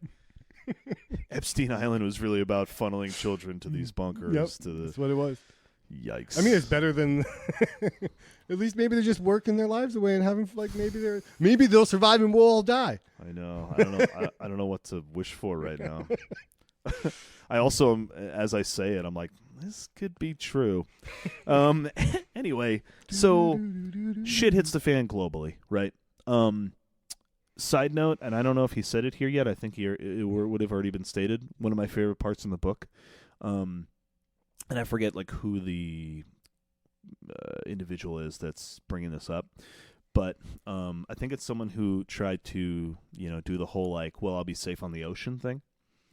And there were a lot of people who I think they took infected people out in boats and just dumped them. Yeah. The undead can walk underwater. Don't breathe. Yeah. Right. It's one of my favorite parts of the book where I think people from, I want to say it was Pacific Rim countries, all of a sudden there's a ton of Asian people or Pacific waves. Islander people just fucking walking up onto the California I think coast. In the book, doesn't he talk about how there were parts where you can just see the density of them? You would look under the water and you would see massive clumps of hordes. Yeah. Yeah. That was my favorite thing of they're just kind of they're all soggy and brined up and wet they're just zombies coming are out the worst, of the fucking thing. Barnacles and shit. And I know, but they probably smell better. They're in salt water. They're bloating still. Yeah, but they're bloating. They're disgusting everywhere. No, but remember the well zombie from fucking Walking Dead? Yeah. But that's not salt water. Bloat. Yeah, but your insides are still gonna bloat. I know, but salt is a just a preservative, a shrink everything. Yeah, but I don't know. Cleans, preservative. Yeah. I think. Hell no. Also at the same time, sharks and shit are gonna be ripping them apart. I think sharks are fucking nah, nah. There's no blood here. Don't they do that in the movie? In the movie? Yeah, Yeah. Yeah, that's how he ended the movie. The sharks? Not sharks, no, but the advert to not wanting to attack. In the movie. I don't want to spoil the whole fucking. That's movie. Yeah, that's the end. Spoiler alert. Okay. World War Z spoiler the alert. movie. Yeah. So yeah, he infects himself with like he puts all the every diseases. disease possible.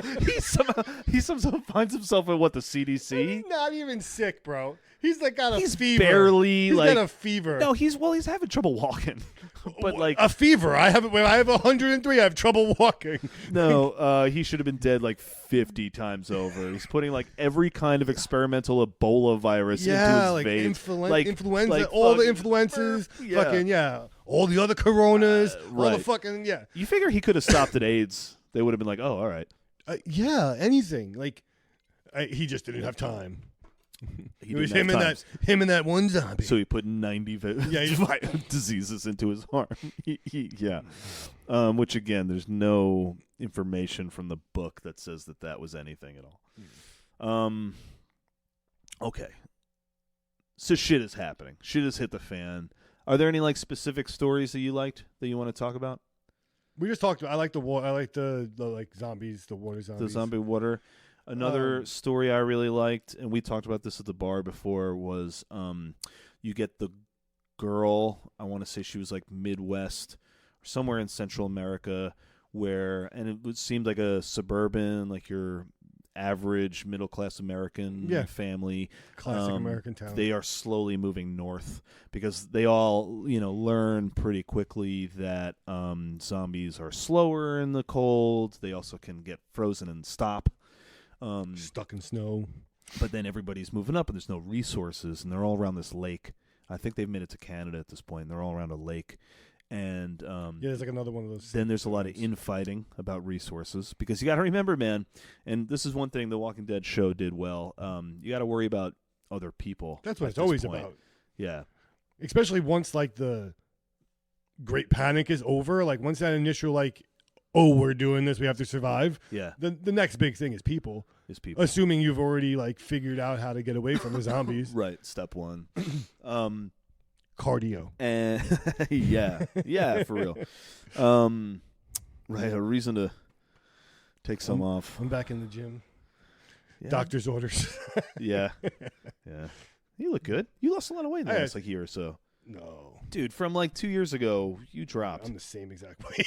Okay, but you've been the same way for a while, but you were you dropped initially. initially. I think it's more a matter of health. It's not even weight. It's just just cardiovascular health. And just diet and shit. The problem is being a lazy vegetarian.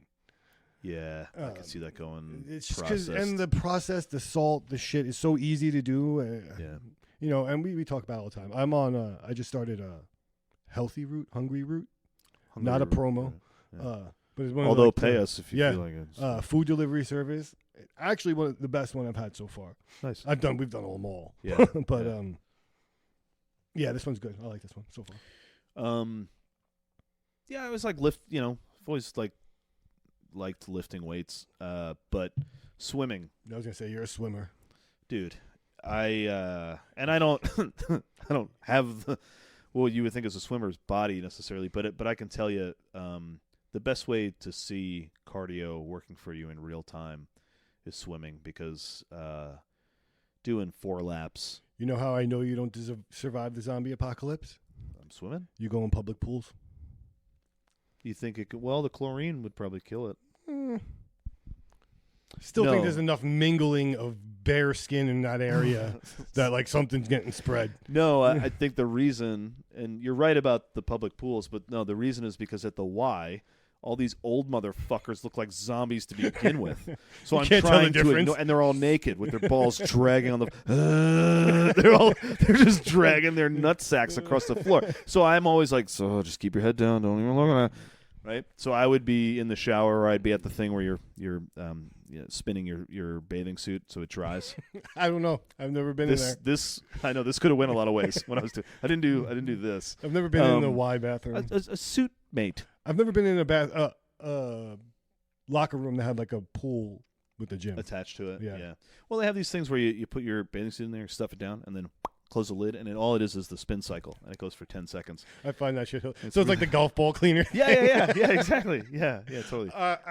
See, that's the part of humanity that I can't grasp. What do we mean? Go the fuck home. Oh, we're not talking about drying your bathing suit. With your bathing suit. Go home with your bathing suit. Oh, dude, I go swimming. Go home. in the middle of my workday. Okay, so leave it in your car. But then it's wet and gross. You have a washing machine? Yeah, but I don't want it just soaking in my fucking car. Why not just do a quick 10 because second everyone's spin? pants were just in there. Yeah, so but everyone's you're fucking sharing- shit but streaks it's the same people. are now like fucking No, hold spraying on. around. You don't put your shitty drawers in there. No, but you don't think those fucking guys that wear the net underwear? I was just sharing the pool with them anyway. I don't go in the pool. Okay, fine. But This is the part of humanity that I don't understand. So okay, it's not the It's all of it. It's not the suit. It's all of it. It's not the bathing suit dryer specifically. No, but it's one. It's a facet. It's the whole package. Yeah, it's how like if people still go to buffets after COVID, dude, I heard blows a my podcast mind about just how awful that shit is. I couldn't imagine bacteria wise. Well, you know how they get you. We knew it it's cheap then. As fuck. We knew it before, But it's cheap as fuck. I know. and it's as much as you can eat. So America, exactly. But that's what I'm saying. So that was enough before even knowing how gross it was. We're like, yeah, you Yeah. know what? So what? Someone sneezed in this macaroni sheet. I'm gonna eat the fuck out of it. Like now, there are people that are still fucking at the Golden Corral. Just All right. Well, I agree with you about buffets. I'm gonna one up you though on the pool thing because any immune system ain't worth shit. all right, Dwight. Unless it's tested. I have a child. I go in public. Okay, you have a child. I just sure. human soup Right. is where I draw the line. This thing, first of all, it's Olympic size pool. It Doesn't matter. Fucking Doesn't matter. massive. Disgusting. Right? Second of all, the filtration going on. There's too much chlorine. There's more than I want. So you're also trusting like Joe Bob getting paid $15 an hour that he's actually doing what he's supposed to be doing. This, I know you're right. I just so happened to go there enough that I met the guy. And you're not going to, I'm not trying to convince you to stop swimming. I'm not going to. I don't think you were. But I met the guy. High quality H2O. He's like the right kind of redneck. I'm like, yo, this guy knows what's He's up. got a pH. Actually, fucking zombie apocalypse happens. We're gonna go find. I don't know his name. He doesn't wear a name tag because he's like, fuck that shit. But that guy, we'll go to the Y and be like, who runs your pool? Like, I dude. hardly go in my pool when I set the pool up. I've been in your pool. I know you love it. Layla loves it. Well, then you're getting all my shit in there. But that's what I'm saying. I go in there. I've been in there maybe 4 times in like 100-degree day where it's like fine. It's the only way to cool off. I love water. I can't not do it. Ocean only or lake or something. Can't not do it. Rivers. We go swimming in the Schuylkill. The Schuylkill freaks me out more than the fucking. I'm kidding. I'm not going in the Schuylkill either. I mean, I'm not drinking either one of those waters, but Jesus. No. But so I think we probably talked about this before, at least maybe not even the podcast. So humans have a body to water ratio. I'm sorry. There's 70% water. Right. Would you in your Y pool, right? My wide pool? Y pool. You walk into the Y. Yeah. There's a body in the pool. A dead body. Yep. You swimming in that pool? Come on now, man. No. The answer is no. on. I expect you to say no. Of course not. Okay. That's totally different. For wait, a lot of wait, reasons. Wait. Okay. Wait. Okay. Wait. Okay. Yeah. You swim in the ocean, right? Yes. Hundreds of bodies. Yeah. So humans Mm-hmm. have a water to body ratio. There's a level of water that makes it acceptable to swim with bodies. The ocean is an innumerable amount of Y pools. So, but the ocean is also like a bigger perspective, like lakes, rivers. Like there's a lot of bodies in places. Well, we just. But you'll go in it. Is my point. I don't think I've ever been in the Schuylkill. But you got your hands in it and shit. I don't like. I know. Would you do that in the pool with the dead body in it? Would you even touch the water? That's my point. Is that like there's a certain level where humans are like, okay, I'm not saying that ocean level is it. I'm just saying there's like if you did an equation, you know what? the body would be far enough that you would be able to say that's it. Can I just add a variable, which I think you're not taking into account, is the whole like out of sight, out of mind. Because the difference here is that. But that's part of the equation. No, well okay, but just the strict body to volume ratio, it's more than just a numbers game, is what I'm saying. Like I walk into the Y, No, let's just we're hold on, humans. hold on. I No, understand that. I'm just saying. Here's the scene, right? And here's the thing: is I don't know that when I first walk in. Although you do walk by a little window, and I probably would notice some commotion. But like I said, I go on my lunch break, so I'm trying to get just in saying, there. like, So there's hold no on. one there. You just walked in I go as a in the body. locker room. I do my thing. I get changed. I do my thing. Whatever. And then you go down the back hallway, right? And then you go in this like kind of back door to the thing. So I wouldn't. I would be walking into such a scene. Yeah, you're making this way more dramatic than I'm just saying. That No. there's My like point though is that my point is that it's not. You said body to water ratio, and all I'm saying is that it's not just a numbers game.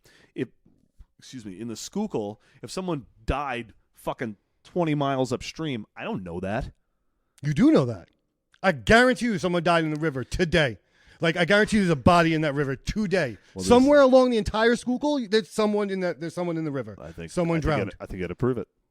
Okay. We got to pause this. You got to go. I'm Googling it right now. You got to go skim the river. No, I'm just going to Google, did anyone die today in the river? No, my point though is that it's, 20 miles away, let's say. I don't fucking see the thing. Also, how much decay and disease or whatever we're talking about makes it 20 miles downriver, right? So theoretically, it's the same thing as saying, like, why go outside when there's lightning? But why is the distance different than volume? No, what I'm saying is that if I see this motherfucker, it's a whole new ballgame. Okay, so someone died in the pool and you only heard about it. When they deem it, they would drain it. I would never go in the pool again. What about when a kid takes a shit? I don't want to. I'm not in the pool, Evan. I haven't been in the pool ever. I'm not going in now. This is my point. That's disgusting. Yeah, what happens when the kid shits in the pool? What happens, Evan? Let me know. Well, I'll tell you what happens. I'll tell you what I do know firsthand is what happens when glass gets in the pool. Even better. They drain it. Yeah, great. And then they find it. Great. And then they refill it. Yeah, for someone else to shit in and it. Then they clean. And then they clean and it. the endless amounts of pee that's just going in there. And I piss. Come on. I piss. I can't do it. But, man, we're that. We are that. You're a lot of piss. I understand You that. are piss. I understand that. You're and walking piss. And again, so I would also argue that there's like You're not the Walking Dead. a relationship ratio in there somewhere as well. Okay. Like, I would way more likely get in a pool and not be as completely grossed out if my kid shit in the pool. Do you go in a public versus- bathroom ever?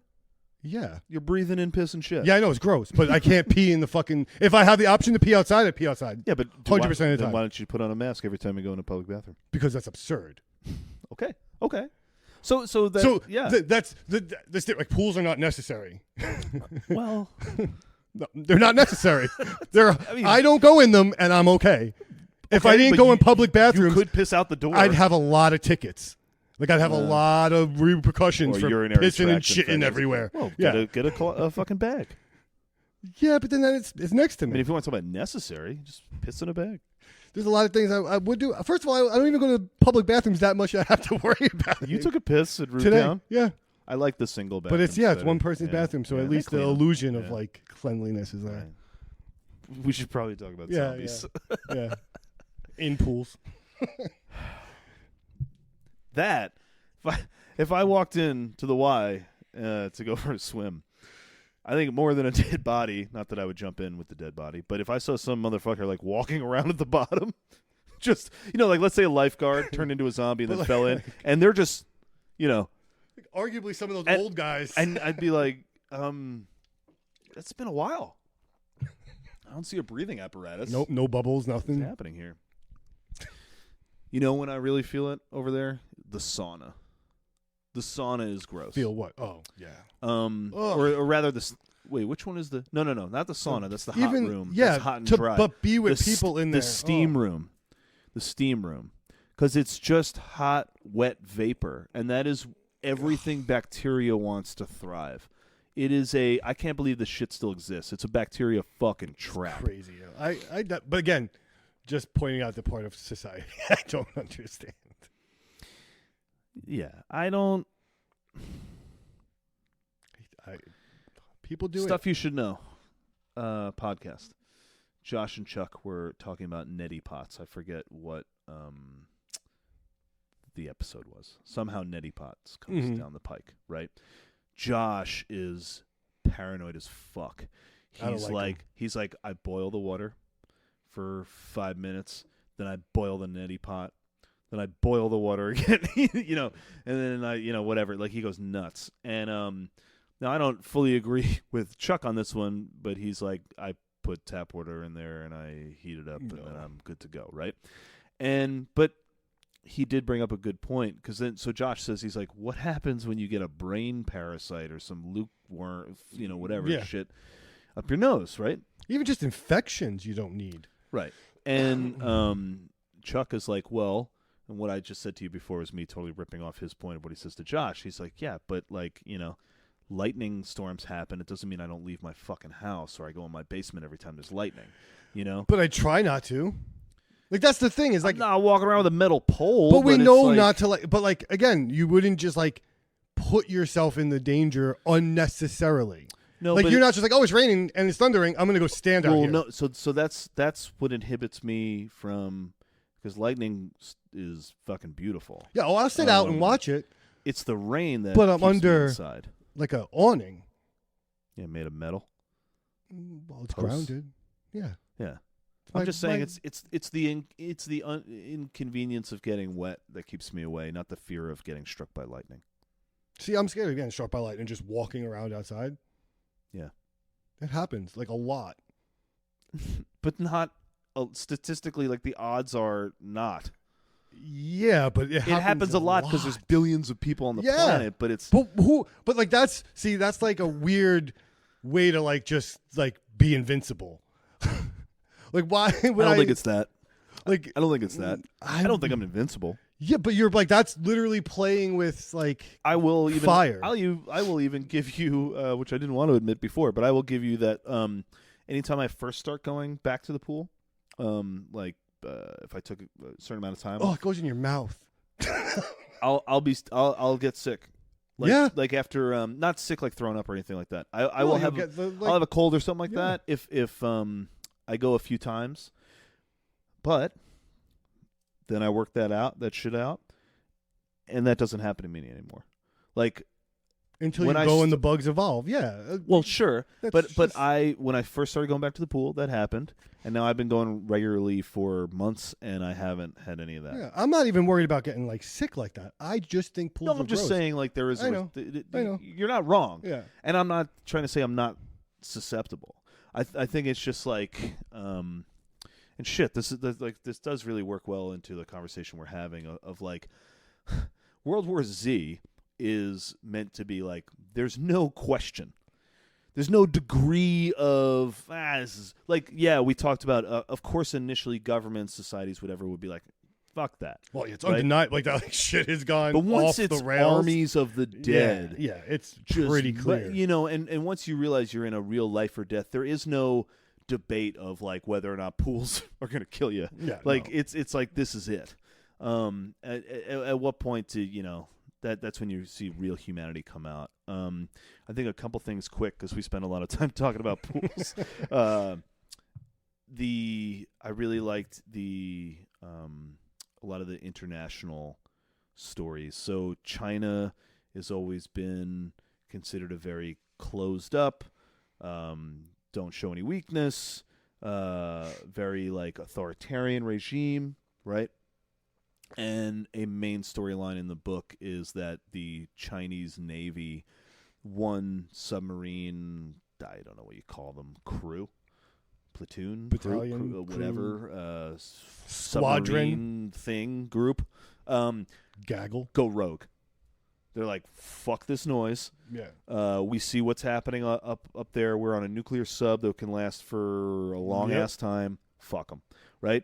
And then we were both a little unclear. Don't they resurface at some point? I think more based out of boredom. Well, they do that thing where they draw them into the water. Don't isn't that them that they would come up onto the surface and they'd watch all of them like run and dive off into the pier. Yeah. And they thought they were like getting rid of them and helping, and that's part of how they ended up coming out of water. Yes, Yeah. that was it. Yeah. The sub actually was Yeah, they were like going around doing it on purpose. bait that then backfired, Yeah. at least for, well, I mean, it worked for the immediate Yeah. areas. But then I think there's a story later on where they surface because they're like, I don't want to be in this Well, yeah, tin they can eventually anymore. come up And they like are interacting with some people on an island, and then that somehow goes south, Yeah. I think.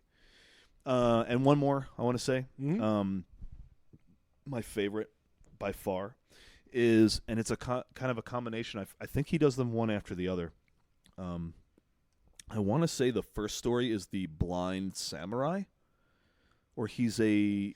I know which one. I know which one. I don't know if Not it's the maybe first, samurai is but- probably the wrong word. No. He in the two I'm about to say, I think his story comes okay. right before what the other one I'm about to say.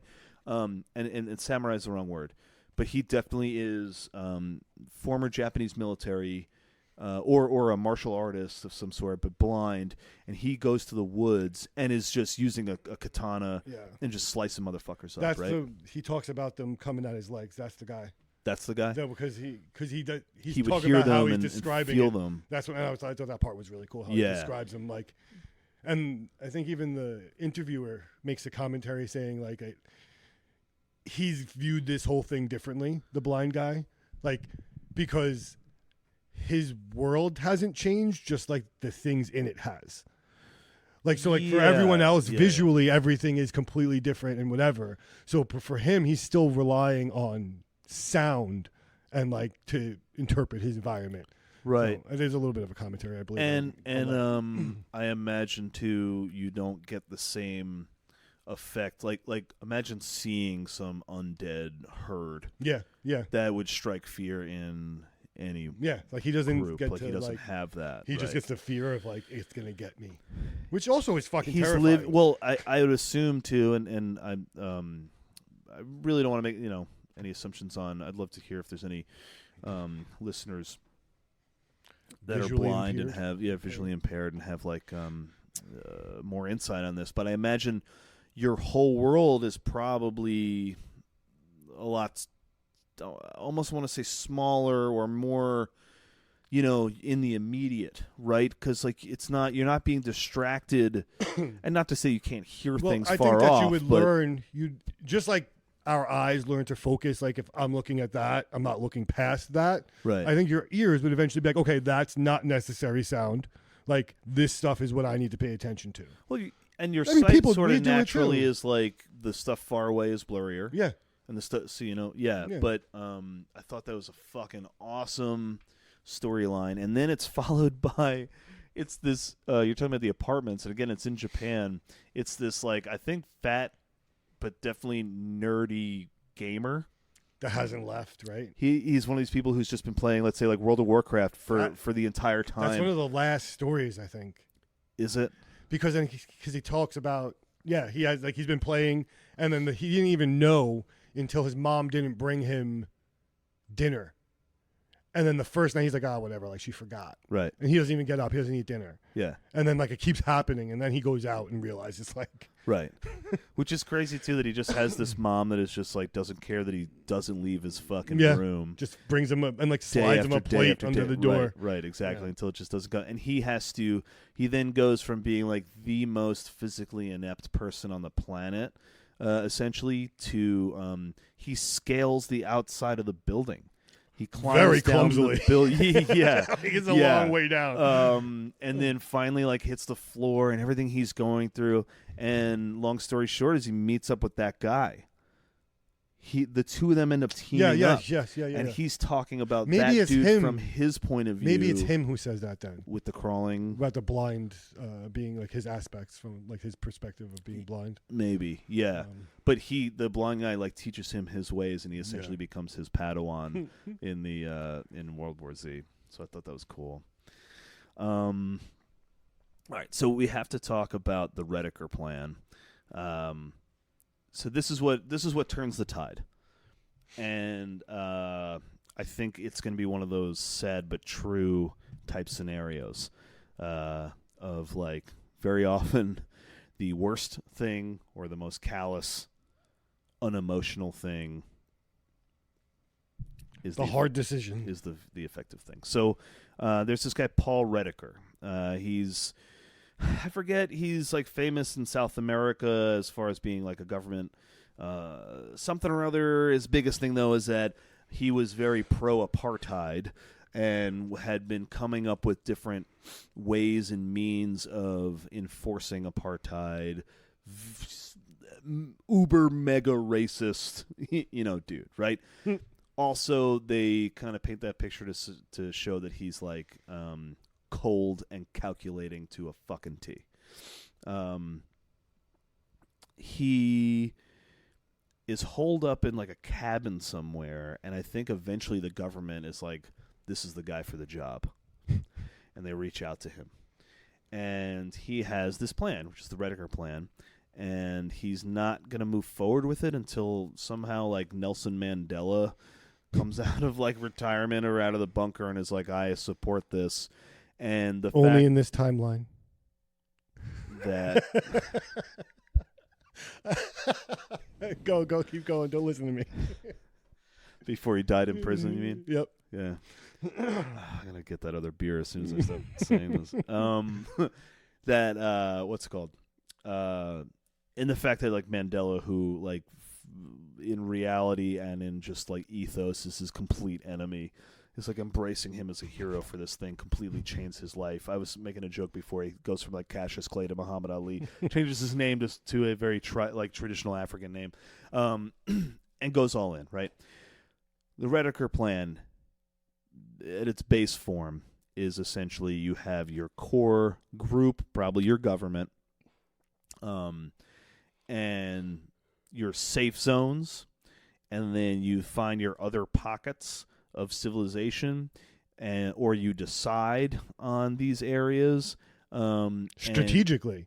Like there's reasons like why, sight lines and travel lines, and like you would resources. Want, let's say that like Grand Canyon, like a bottlenecking scenario, where you're setting up bait zones, and obviously they're going to be just regular fucking people. Just people think they're doing the right thing, right? And not only that, but they think they're being helped. By their government. Yeah, they think that they're getting supplies, they're getting training, and what they don't realize is that their sole purpose is to be bait and distraction for these zombies to get slowly, just regularly murdered as fuck, so that it draws the other zombies away from the safe, quote unquote, important folk. And however, these are also the people who are in power and have the ways and means to actually formulate a response, so that is what ends up working. It's in China they called it the Chang Doctrine, Prochnow Plan in Germany. Basically the entire globe starts adopting this philosophy. Crazy to think that's what worked. Dude, I mean, it's and it's not the worst idea. It's just crazy to think that that's the thing. Well, I think that God, again, it's just such a, we could talk about this book for hours. It's just such a perfect way to comment or represent or illustrate humanity. In my opinion, the way I see it, if I'm going to try to like add more meaning to it as far as his like writing, in my opinion, or my interpretation, is that, look, humans and emotion specifically, that's gotten us in our pattern recognition and our emotional attachments to our each other and our family and our offspring, things like that. It got us this far, you know what I mean? It's what led to human dominance. And then at some point, I want to say once humans were more comfortable than, the ape that they had evolved from, it very quickly turned the tide of emotion has now become, it's like what makes us human is also our biggest downfall, right? Agreed. One thing he talks about is that the zombies don't give a fuck. There's no dissent. There's no division. There is And- one unified goal of the zombie army. And he brings up too that like for every alive person that dies, they get someone else, and Right. we lose someone. Right. So it's actually like a +2 for them. Yeah. Right. Right. There's that, but it's also just that there's no emotion. But they There's but no on top of nothing. they don't stop. Yeah. It's Right. just go Yeah. go. This is our Right. mission. There's We- one derivative. We mentally it. break down. We emotionally break down. We, all these things. We were talking about COVID before. So much of that is just people's fear response. Those January 6th assholes, they're scared. Yeah. They're scared. Anyone that's going to look to Donald Trump as their savior, I was going to ask you, as their savior, would he be your Nelson Mandela? If he walked up to you and was like, "This is a really good idea, son. I'm going to put my name all over this." no, then I'd be like, I'm doing something wrong. This, But that's like essentially that's his theory of how his reaction was. this isn't it. Yeah. This isn't the one. Yep. You're scared, even when you talk about Kurt Vonnegut, I want to say it's Armageddon and no Slaughterhouse Slaughterhouse 5. I was just gonna say Slaughterhouse that. 5. He talks about he's describing this guy, and he loves his country, and he goes to work, and the work he does, it bothers him, and then he goes home and he feels really bad. Because he's like, God, I don't know why my job bothers me so much. I'm not being a good soldier. I'm not being a good citizen, all that. And you fall in love with this guy. You immediately sympathize with him. And what you learn to find out is that he's a Nazi soldier who is working at a death camp leading people into the gas chambers, right? And it's just so brilliant because, you really fall for this person as a person. Before you're able to Even put the other judge him label. for his, yeah. Right. And I am not No, but it's dismissing or promoting or whatever. But my point is just that, like, I honestly think there should be more like that, what do you mean? like more entertainment that does things that way, because I think that shows more people that like this. First of all, it could happen to you. Yeah. Second of all, Yeah. like we're all just people. Like he's Yeah. having the debates that you're having about your shitty boss when you went home. Right. Like you're doing shit for your boss you didn't want to do. Right. Like scale it up a little bit and put some fucking free bread because that's all my people could eat. And what are you going to do? You're going to fucking work for the bread. Well, it's also we end up like layering and layering and layering so much, right? Like he's worried about his family, he's worried about his country, he's worrying about am I doing a good job?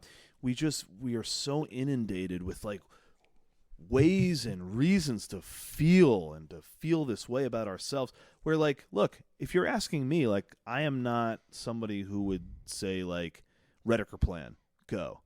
Let's kill. But at the same time, when I'm watching, reluctantly, the Avengers, I am Team Thanos, man. Like, it made sense. Do I want to die? Do I want everyone I know to die? No, I think No, most of people course think not. that, especially after COVID. Most I'm people are like, walking around like Thanos was right. Yeah, man. Like, it's this is where it's just a numbers game, and it's just like what would be worse? If you didn't cruelly set these people up as bait and all of humanity is wiped out? It's that idea of like, would you shoot a baby to cure cancer? I mean, sorry. If that was, no, but, I'm just you thinking, what's the better answer is to just go on. And I think there's an argument to say that, like, if that's your plan and that's your go ahead and that's what you're going to have to do, like, what would be the point of even almost being human at that point? Like, every day you'd be forced with, like, realizing that you're killing people. Like, but then everybody dies either way. but in, like, a sense of saying, like, fair. Like, going home and being a Nazi soldier, guilt. Like every day, guilt would build. You'd be Sure. going home and be like, are we really doing this right, man? Like, we just sent that whole group out there and, like, the kid was only 16. Like, eventually, like, I'd blow my head off. Well, they were being told, though, that this was the solution to saving the world. Yeah, but how long is that going to last? when they realize like people aren't coming back. Okay, but and what if it really was? And I don't know what twisted circumstances that gassing people would be saving the world. But when you talk about the Redeker plan, like it actually is what saved the world, or not the world, the humanity. yeah, So okay, so is you feeling guilty more important than civilization continuing? I don't think so. but what Would I personally be able to handle it? No, I don't think so. But what I'm saying is that what is that going to do to the fabric of society and the human condition over time? So is it worth it? Like if the But are you saying that survival of just humanity, ending humanity, is more appropriate? it may be the right answer. What I'm saying is that like you don't know. Like you could do the Redeker plan, right? Yeah. You could do it for 50 years. You can introduce a new mental illness where people just start offing themselves because they don't want to be put out. Right? So like everyone's just going to fucking die anyway. Well, no, I mean this was, if you're in a safe zone, you're in a safe zone. You're not being like sent to these camps until there's no one else. Again, the totem pole's just going to keep going. It didn't work. In this story, it worked. In this story, we're not poking holes as far as like what I'm saying is obviously hindsight. This proved to work. So if you had to kill 100 people to save 10,000, and what I'm saying is, if I thought about it, I don't know. In real time, I wouldn't know. I might just kill myself to not be a part of you just opt out. Because again, like my question would be like, was my sacrifice worth it? Is this continued sacrifice worth it? You would never fully. I mean, even if someone handed you the fucking thing that says, I'm going to murder 10,000 people, or you have to kill 100, guaranteed. Well, that's different. I don't mean you by your hand. No, but I mean, hand, that's the end of it? Yeah. Well, look, I mean, in this scenario, they didn't know. They didn't know this was going to work. But, so that's what I'm saying. My brain would think it out, right? Mm-hmm. So after a couple weeks, months, like the supply of dummies will dwindle. Everyone will be a zombie that went out eventually. Then your safe zone, what do? Your safe zone is no longer safe until you decide that, this group's not really that worth it anymore. Here they go. And then eventually there's like just the military and the guy at top. Yeah. So did it really work, or did it just buy you time? And you not die by zombie? That was a potential outcome. Yeah. What I'm saying is like, the book ends and it works. If we were to extrapolate on the book, like that's where like no matter what, making that decision would be, I think, impossible for me. I think I would just tap out. I don't know enough. I've never been, like a fucking war buff, who like knows like, I think it's kind of lame. Who knows specific battles and how they played out. I know a few. And like how they played out and like the specific strategies that were taken, whatever. But I can say beyond a shadow of a doubt that I'd be surprised if there isn't multiple times in every war that these dudes at the top got to be like, this group has got to die so that these dudes make it, and we are able to advance. But their end goal is not like their enemies are dying. You know what I'm saying? Like, this is a game that goes on forever. I'm trying to talk more in terms of the moral, dilemma. But that's what I'm saying. I don't know. Not the zombie, not the specific zombie. No, but knowing that this will never stop that directly affects my decision. But never isn't the right word because they make it out. So the hope is that it works. To what end is my question. But they make it out. It works. But what works? There's still zombies. No, when you get to the end of this book, it's that the Redeker plan is what turned the tide. They've won the World War Z. They've won. They're chronicling it now after it's done. Yeah, but there's a whole new society. Yeah, it's like a whole new and then all the zombies are gone. Yeah. Well, no, they say that there's still like little pockets that they're slowly killing off, but the projections are that they're all going to be wiped out by X stay or whatever? I don't know. It would really have to depend on how big the safe zone is and what the population is in the safe zone. Well, If it's under 1 million, I'm not in. here's what I think. The real answer is depends. Are you in a safe zone or are you in a fucking bait zone? Well, And I'm not saying you personally. No. But I just think human survival is that if I was in a safe zone, I'd be way more inclined to be like, you know what? I like this plan. If I was don't in know a, if I can if do I that. was, I'm just saying more inclined. I'm not. It would not be a light decision.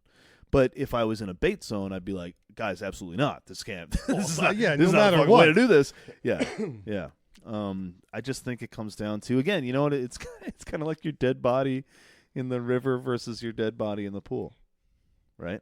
Well, yeah, you got to decide what your line is. That shit's dead. It's 20 miles away. I don't care.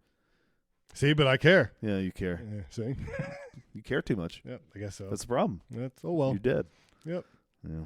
Again, I think I'd rather be dead. Again, if that's, and then the safe zones are like the people we are assuming are in the safe Wow. zones. Like, I don't want to be in that anyway. I know. Like, I'm good, fine. Just, know. I look, so the thing is, like, become like an elite asshole or become a zombie. I'm just dead. Like, let me die. Like, I just don't want to die by zombie. I think that would be my biggest point of pride. I like that. I wouldn't want to be a zombie. Yeah, I think my only goal would be to be taken out before I turn, Yeah. if I get bit or if I, cornered. I'm right, done. Right. Blow my brains Saving out. one. Yeah. As far as like just finishing up the book synopsis, there's more than the Rediker strike. I think we should talk about because it's just a cool aspect. We should talk about the Israel thing real quick. But yeah, right before and right after this Rediker plan thing, you're getting what every other country, what their deal was. I thought it was a good take on Israel's approach in that. Again, it's hard to talk about this right now in the current state of shit, right?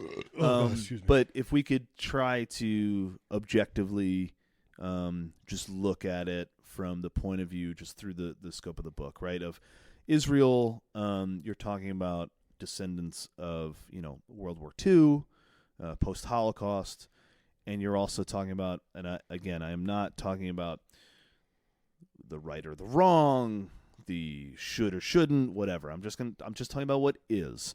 And what is that this country was created, and almost immediately they were just being fucking, hit. Like there were wars, right?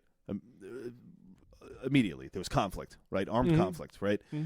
Decades and decades. So when I forget who he's talking to in like the Israeli government, it's some minister of defense. Or yeah, some it's like shit. their ambassador dude. Right. He comes out, and But meets him. he talks about, and it's a good insight into just like culture, specifically Israel here, but just in general, that the Jewish people, the way they look at themselves is the Israelis, right? That they have always been under attack, right? They have always been threatened.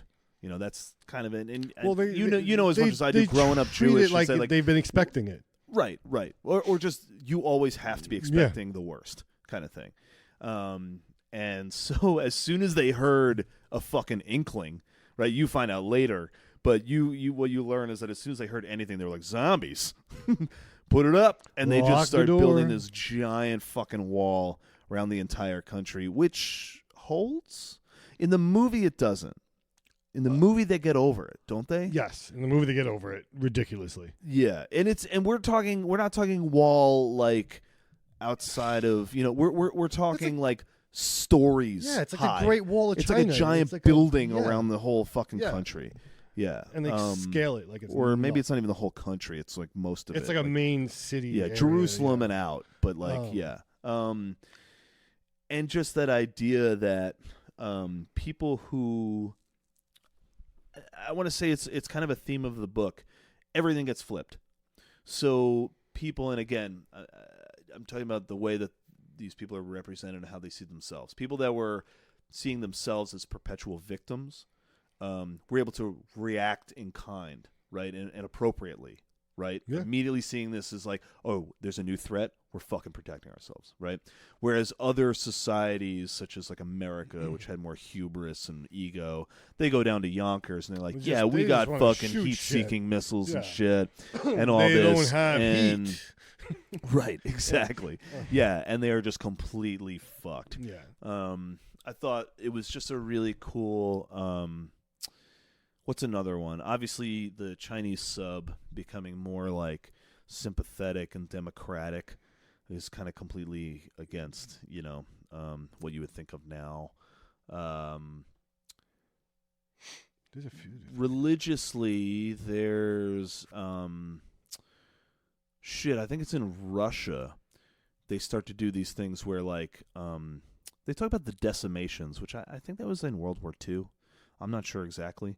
But there was a time, or no, I think it had to do with Stalin. I don't know, but there was a time in Russian history where Russians were turned on Russians, and they were, like, taking each other out in mass. And that really fucked up their psyche, like, moving forward. And so this, like, takes place, obviously, after all that. But he says a really good line is that, like, because of the decimations, Russians have learned to do anything except that. They'll never turn on each other again, right? So then they were talking about, like, well, then anyone that's bid, it should be officers who will shoot the soldiers. But then what about that psychological effect of, like... There was a story I liked I want to talk about real quick, too. Yeah. Okay. What about that psychological effect of, like, you're responsible for these kids, and now you failed them, you got to kill them. So then they were finding a lot of officers were just offing themselves, right? Yeah. So it's this chaplain, Russian Orthodox or something like that. Yep. And, if you are of the Christian faith, I think in any denomination, suicide is like the number one, it's like number one sin. I think he says it's like the worst sin possible because there's no repenting. Redemption, yeah. Right. So there's some kids that are getting ready to off themselves, and the chaplain, the priest, just blows one of them away. And word spreads fast that they're like, we're the answer. And it turns into this, like, vigilante priest.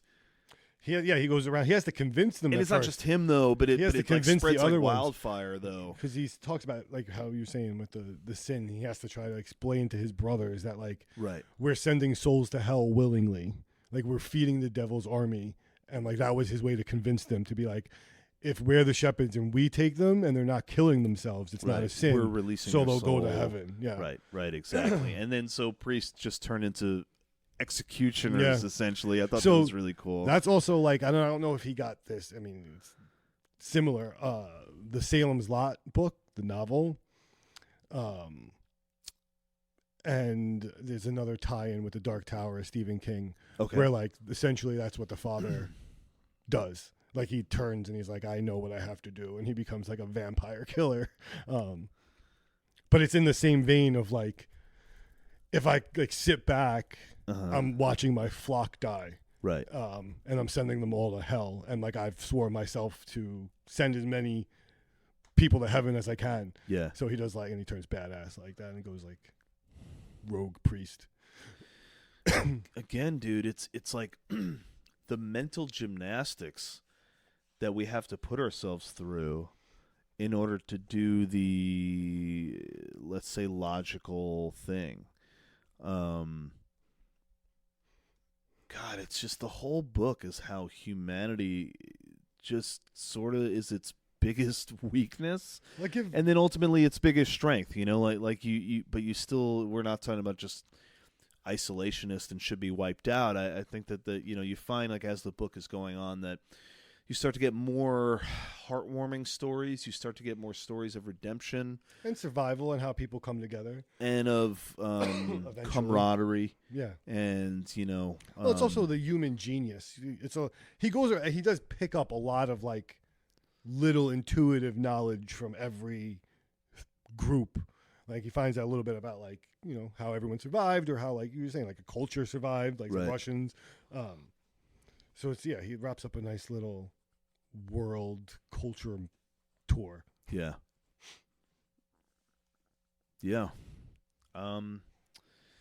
And shit, I mean, there's really no. It's not like, I mean, we talked about like the Rediker plan was the major turning point, but there's no, dropping the atom bomb. Nope, until you stab yourself with all the diseases. Right. That's how you end it all. Fucking movie. It was bad. It was. You could have made that movie and not had to make it World War Z. I think if you could have had another country put up a wall and not, I think if the movie came out post Game of Thrones and post all this other stuff, I think it would have been a show, and I think they would have kept him as a almost anonymous. Maybe you'll know his name, but like as a journalist instead of. And it wouldn't have been Brad Pitt. Yeah, no, it would have been like nobody. I've said that for years too. Of like, it's written. It's almost like, guys, it's written for you. Like, it's at least a miniseries. You got 8-part miniseries.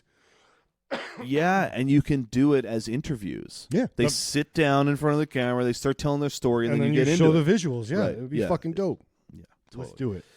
Okay, I'm in. And yeah, then they get into the post-apocalypse, which sounds kind of nice. Life all over again. Yeah, but Less more crowded. spread out, more resources, more camaraderie, more less bullshit. I think a sad take from this is that like it would take something like that, to really globally bring people together. You thought that COVID could have, or when you saw the pandemic happening, like there was. Eventually a global what did I do? No, the aliens will be the next thing to bring us together. Well, yeah. If they're bringing pizza. I still think they'd fuck it up. We'd fuck it up still. Yeah, somehow. But just something to happen to like bring people together. I can't see it happening without all the tops dying and every structure being wiped out. Well, like it'd have to almost go back to cavemen. Like we'd have to be nothing. You're always the problem is you're always going to have, even if it did work out, for however long, decades. No, eventually, you'd end up back. It's an evolution. You'd be in the same spot. Have you ever watched the show Station 11? No, it's on HBO. No, I barely watch HBO. It's a limited series. It's one season. 8, maybe 10 episodes. I highly, highly, highly, highly recommend it. Okay. It is a post-apocalypse. It actually came out like kind of during the pandemic, which was pretty wild because it had to be like written, produced, filmed before that. So they just got like lucky, unlucky, whatever it is as far as timing. But Station 11 is where a global pandemic, but real fucking serious, happens. Mm-hmm. Not zombies, but disease. Society shuts down, all that, right? So I won't get into specifics of it, but the way that it's similar in that they tell the story through the lens of specific characters. You end up like a lot of the story takes place. It's 20 years after this event, so you're 20 years into the post-apocalypse, and you're following a troupe, an acting troupe that goes from like the new like settlement to settlement doing Shakespeare, because they believe that like even in this post-apocalyptic world, it's necessary to be a thespian. Right. But the thing that the reason I bring it up is because now that it's been 20 years. And you got to think that same thing as like in early human history, that like age becomes very different. Like a 13-year-old in the 1500s is not the same thing as a 13-year-old now. Yeah, he's a homeowner. Right? He's been to war twice and lost a leg. He's got like 6 kids. Yeah. 4 wives. Fucking cigar habit. Yeah. So in this, it's been 20 years. So like, if you're 16 in this post-apocalypse, you are way more of an adult, right? But also you were born in the post-apocalypse. Right, you've never known that world. And so this new generation is coming up being like, you guys are all paranoid fucking psycho assholes. Like, what is the problem? Because obviously the people who survived this thing are insanely cagey, survivalist, whatever.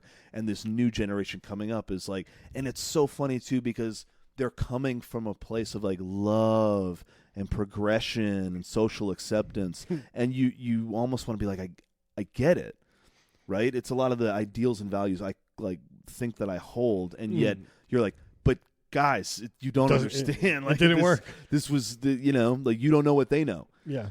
And unfortunately, I think that's part of the human condition as well. As you touched on it. Everyone thinks they're right. Yeah, and we're doomed to repeat it. There's no way. It's just gonna repeat it. History is just gonna go. It's a wheel. Yeah. Ka is a wheel. Mm-hmm. Yeah. World War Z. Yeah, I mean, I know that I'm not surviving long. We didn't. You didn't get like your own corner. I don't have a whole lot. I only got a few little things. Yeah, I was gonna say too. If you want to plug that thing. Yeah, well, but I wanted to tell you. Well, not that you're gonna do anything about it, but I got my hands on the full Gateway protocols. All the tapes, all the docs. That was the. Did we do? We did. I mentioned it. It was another one of my corners. The Men Who Stare at Goats. Yeah. Yeah. Okay. So I found the whole like shebang bang thing. Yeah. Like all of it. Pretty crazy. Read through some of it. Psychic warfare. Yeah. Like the how to do it. Like the whole shit. Are you practicing? Huh? Not yet. I've listened to him, but I'm gonna try it. It's just tapes. Right. Let's see what the fuck happens. Who knows? That might be the ticket. Maybe I'll just like pop up in your apartment and be like, "Hey, I'm not really here." That would be fucking wild. That'd be weird. Yeah. I promise I won't do that. Okay. I mean, you can knock. I can knock. Right? Yeah. Make sure I'm outside the door. Yeah. Or text me first. Like, astral text. I'm gonna try to like pop it. No, physically text. Be like, I don't know. At some point, you didn't get my mind message. I'm gonna pop in here. Yeah. The other thing, I think you should read a book called American Cosmic. American Cosmic. Her name's Diane Pasulka is the author. Okay. It's a really good book on like what kind of is going on right now, but from like with UAP and UFO, but from the perspective of a like scholared religious studies person. So she studies religion. That's her base. Mm-hmm. But she's also agnostic. Okay. That was going to be my next question. So she has no like faith in Catholicism, but she like studies it, and she's wants to know, she does all that. Sure. From an academic. So she starts to get tips into like from people she knows in like scientific communities about like the phenomenon.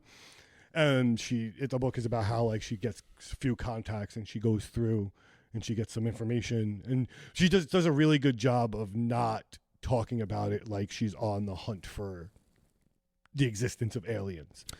Not confirmation bias, but rather she's more the whole phenomena about how like the Vatican's involved and how like, so she's a scholar. So you as like a PhD scholar, you have access to the Vatican library.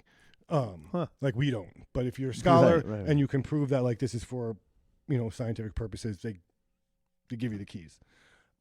Scientific or religious? Scientific. Yeah. Like you have to be a doctor. You have to be some kind of but you could be like a surgeon. Like doesn't have to be like. And that's it? I think you have to be like of higher board. Yeah. Like I don't think you could just like be like an oral surgeon from like Turkey and just walk in. Like I think you have to be like something on like the board of surgeons. Shot. You know what I'm saying? Like and credentials and probably like a valid proposal, right? So she's allowed in. She gets in. And this is just a snippet, and this is part of the reason why I think you should read it.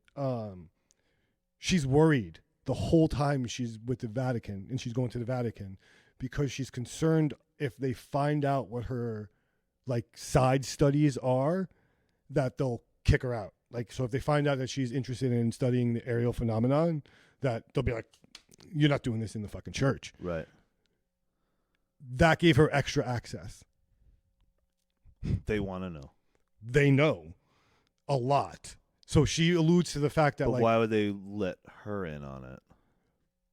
so there's more. Yeah. There's someone she's with. There's a bunch of stuff. Okay. Yeah, it's not just like, oh, you were interested. No, they're like, Right.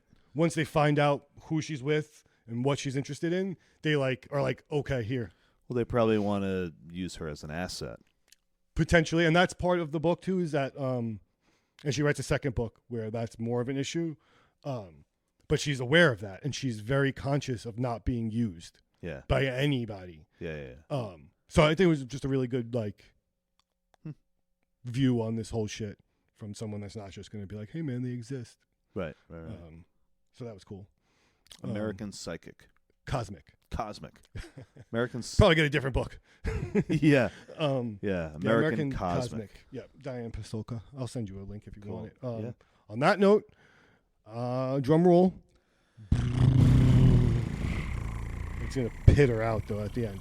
So if you're interested in the nonsense that I spew here about UAPs, the paranormal, these guys, I am starting another podcast currently in the works, I guess, the starting stages. It's called The Secret Society of Strangers.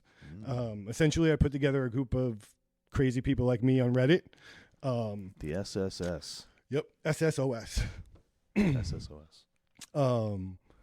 And, you know, I laid out a loose framework of like how I want your demeanor and beliefs to be. I'm not, basically the podcast is not going and shitting on anything. Like everything is possible. We're going to discuss everything.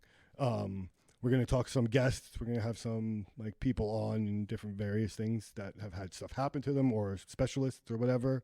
Nice. It should be a good time. I'm going to have a lot of fun because I get to finally stop talking to you and bugging you about different timelines. But yeah, the SSOS.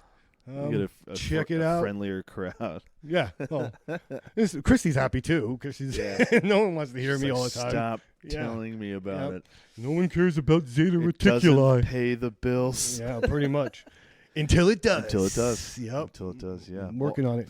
Awesome, dude. It seems it's gonna be mostly like remote with these. Yeah, folk. they're all. So I mean, if you want a little bit, I got someone right now that's in Nevada, someone that's in North Carolina, and someone that's in Germany. Nevada's a big hit. Yeah. Well, he's actually his wife's a traveling nurse. Nice. And he's like a couple miles away from Area 51 right now. I got a man inside now, and I got someone in Germany. Yeah. I'm global. Nice. Yeah. We'll see what happens. Congrats, dude. Thanks. I think you should start one with Pat, like we said. 3 Fingers Deep. Yeah. Me and Pat are starting a band, sorta. I don't know think what's you should happening. do the pod too. Yeah. I think we have a little network, the Beta Den Network. Just a little a tree, a family tree. Yeah. Yeah.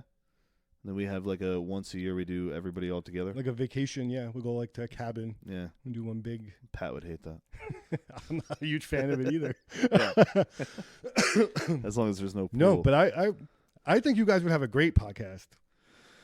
Because as much as Pat might not love it, like he was great on this. Yeah. He's just so fucking knowledgeable. Yeah, I think. He's a wealth of information. He's a good guitar player too. I would tune in. Well, if you're in Phoenixville, tune in on Thursday to Steel City There you Cafe go. for Yeah. Coffee House for a little open mic night sesh. And I think we're gonna we've been jamming a lot. We're gonna record some tracks. I might actually put some music out into the world again. Cool. So You want to write a theme song for a podcast? nope. Already did that. Well, sorta. Yeah. I guess. We like yeah. Well, who knows? If I'm writing something and it's extraterrestrial enough for you, and I just need like a MIDI player and just ominous tones. Yeah. Yeah, totally. Maybe I will try to fuck with something. Yeah. I got Layla's DJ stuff upstairs I was gonna fuck with. But We'll see. All We'll right. see. I think that wraps it up. All right, man. But Well- we also have the Beta Den Instagram. You can check that out. We haven't Yeah. done that in a long time. Yeah. So beta_den_. Huh? The underscore The. beta. I was like, den. where's the underscore at the end? Yeah. The underscore beta. Told underscore you it's den. been a while. Yeah. All right, Yeah. guys. Have a good night.